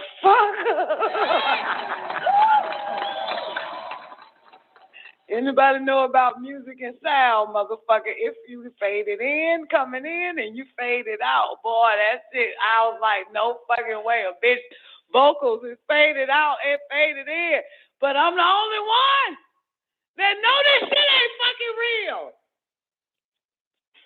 I'm the only one that know these motherfuckers ain't real, straight simulations, man. Like, yo, I really want you motherfuckers watch Smart Guy again. I had to watch that shit a million times. For some reason, they wanted me to rewind it back, go back to the beginning. Because sometimes I don't really be watching movies. I just be playing a little game on my phone while I can hear it. Talking and shit, watch it, look at it, watch it, look at these motherfuckers. And they don't even know that they think they real. I know they ain't real. They in a fucking, I don't give a fuck about no L.E.L.O. shit. You believe that shit, that everything on this bitch is real, including a woman walking a fucking dog and her voice fades in and fades the fuck out like that.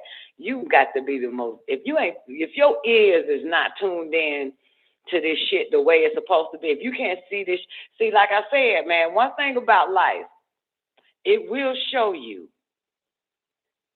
confirm to you what it really is.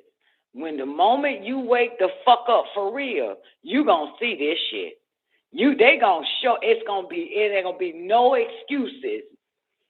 You can't write it off. I can't say I was high as fuck. I was on drugs when I saw this bitch, and I heard this. I can't blame it on the alcohol, motherfucker. Straight, sober, eyes wide the fuck open. Hey, you know I'm a good listener. You know it. That bitch faded in. Hit the pool, cut that pool, talk to the fucking dog, and then just I was done. Yo, let me finish this shit up so y'all people can go on about your day. Your illusionary day. Girl. I know what the fuck this shit is. I know exactly what the fuck it is, baby. It starts off in the mind book, the part 1. We're in part 8 today. For the mind, and your mind for the jewels of your soul. But it starts off literally saying, first of all, you got to realize that this shit is an illusion. Did it not start off like that? Newbie Rockaway 9. Does the mind book not start off with, first of all, you gonna have to fucking realize that this shit is a fucking illusion. That none of this shit is fucking real. Does it not start off like that? But you got to wrap your mind around it first and then go take your ass outside. Go take your ass outside, you'll see that shit. You'll see it. Birds got a battery in their back. They mechanical. That's why it's so easy to turn off. This shit has always been mechanical, motherfucker. If you look at a newborn baby, that ugly piece of shit moves like a fucking robot, stiff than a motherfucker, like a fucking tin baby. It's a fucking, never, fuck y'all. You'll see. You'll get it. You'll get it one day, if it ain't too late. Shit ain't real, Charlotte. All technology all been mechanics. That's it. It's all mechanical.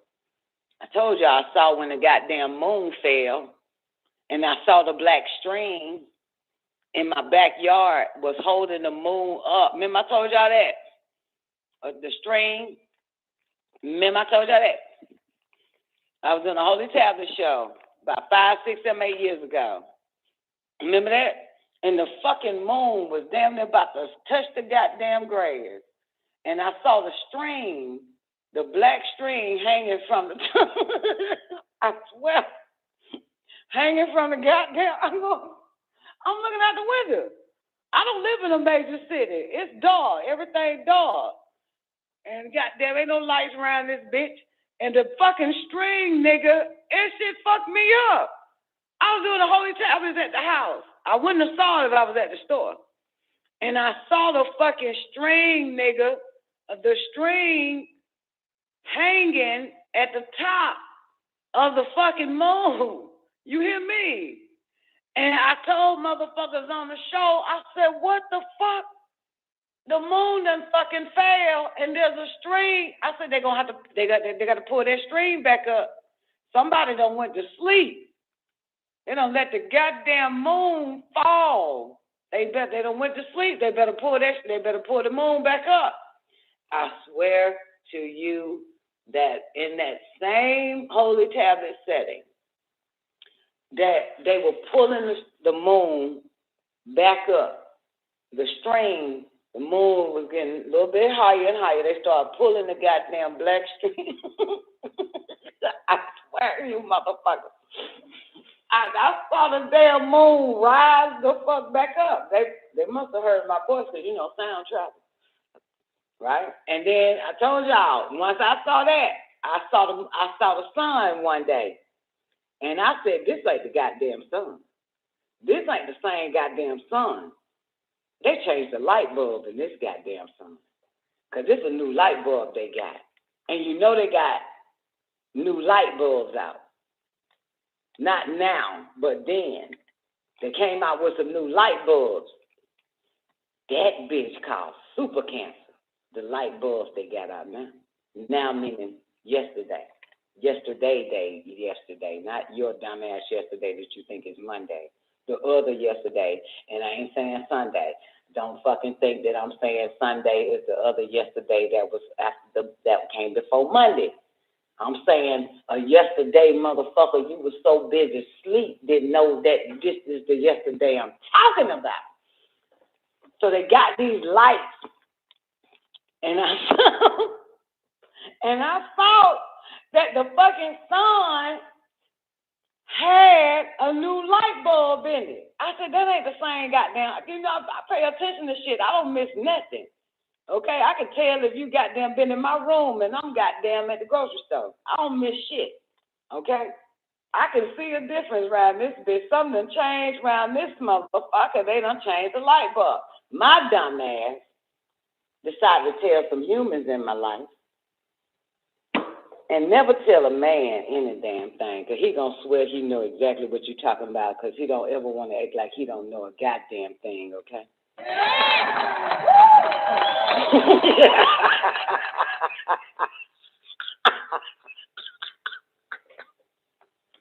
Let me finish this bullshit. Let me finish this goddamn law book or whatever the fuck this place. Let me knock this shit out. Anyway, oh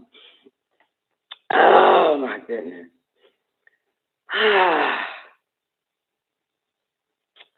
You'll think I woke up on the right side of the bed today. Where we at with this, where was I? Oh, he can destroy it when he wants to and all this type of shit. Okay. And he knows I has to submit to the supremacy of the ones who procreated them. All right, Isaac Newton. Here we go. Final analysis. Sir Isaac Newton, the British scientist, once had a skillful mechanic who made him a miniature replica of this solar system, with balls representing the planets geared together by cogs and belts so as to move in harmony when cranked.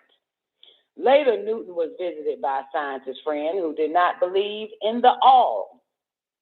Their conversation is related in the Minnesota technology. One day, as Isaac Newton sat reading in his study with his mechanism on a large table near him, his infidel friend stepped in. Scientist that he or she recognized at a glance what was before him. Stepping up to it, he or she slowly turned the crank and with undisguised admiration watched the heavenly bodies all move in the relative speed in their orbit. Standing off a few feet, he or she exclaimed, "My, what an exquisite thing this is. Who made it?" Without looking up from his book, Isaac Newton answered, "Nobody." Quickly turning to Newton, the infidel friend Quickly turning to Newton, the infidel said, "Evidently, you did not understand my question. I asked, who made this?" Looking now, Newton solemnly assured that nobody made it, but that the aggregation of matter so much admired had just happened to assume the form it was in. But the astonished infidel replied with some heat, "You must think I'm a fool. Of course somebody made it, and he or she is a genius, and I'd like to know who he or she is." Laying his book aside, Newton arose and laid a hand on his friend's shoulder and says, "This thing is but a weak imitation of a much grander system whose laws you know, and I am not able to convince you that this mere toy is without a designer and maker. Yet you profess to believe that the original from which the design is taken has come into being without either designer or maker." Y'all ain't gonna get that yet. Moral of the story is somebody made a mechanical fucking solar system. Friend shows up, tell me who the fuck it is. Who made this shit? Nobody. Stop lying. Think I'm a fool? Somebody had to make it. And then, of course, Isaac Newton tells his friend, "Motherfucker,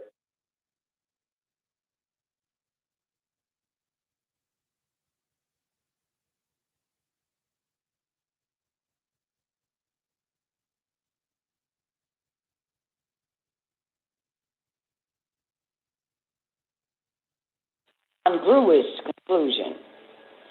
Echo the word of all the news bearers, wise men, astronomers, sage, and saints. La ilaha illa el Kalum. Nothing would exist except by way of the all. Mind, your mind, for the jewels of your soul. Let me check on the caller. 424-599. Did you mean to push one? 424-599. No. Okay. That motherfucker didn't mean to hit one. Okay. So that's it, ladies and gentlemen. God damn, that was a lot. Well, I'll give y'all this part 8, right? I gotta put part 8 on the show. So yeah, this part 8, if I'm not mistaken. Mind your mind for the Jews of your soul. And I'll give y'all freedom, reality, and truth.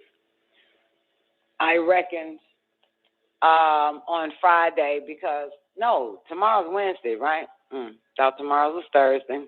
I'll dance with you motherfuckers on the mind. The new day. So anyway, let me say this before I get up out of here. Actually, I'm in a tight. I got a pee too, so I might have to end this show a little bit early around this motherfucker. But I will be playing Khalid if y'all want to hear the shit. It's gonna be so funny. I'm gonna play Khalid for the man of the hour, okay? He got 2 hours with the man of the hour. That shit funny as fuck though. It is so funny to me, especially if you watch it. But it's on YouTube. It's called The Lie Killer. I think that's what it's called, The Lie Killer. All right. So anyway, y'all people, man, I hope y'all enjoyed the show. If you didn't, I don't give 2 fucks. You're simulations anyway. You're nothing but fucking sims. Now, y'all have an awarding day. It's Don Nicoleone, and I'm signing out this bitch. Don't say I ain't never did nothing for you. Peace. WGAG Radio.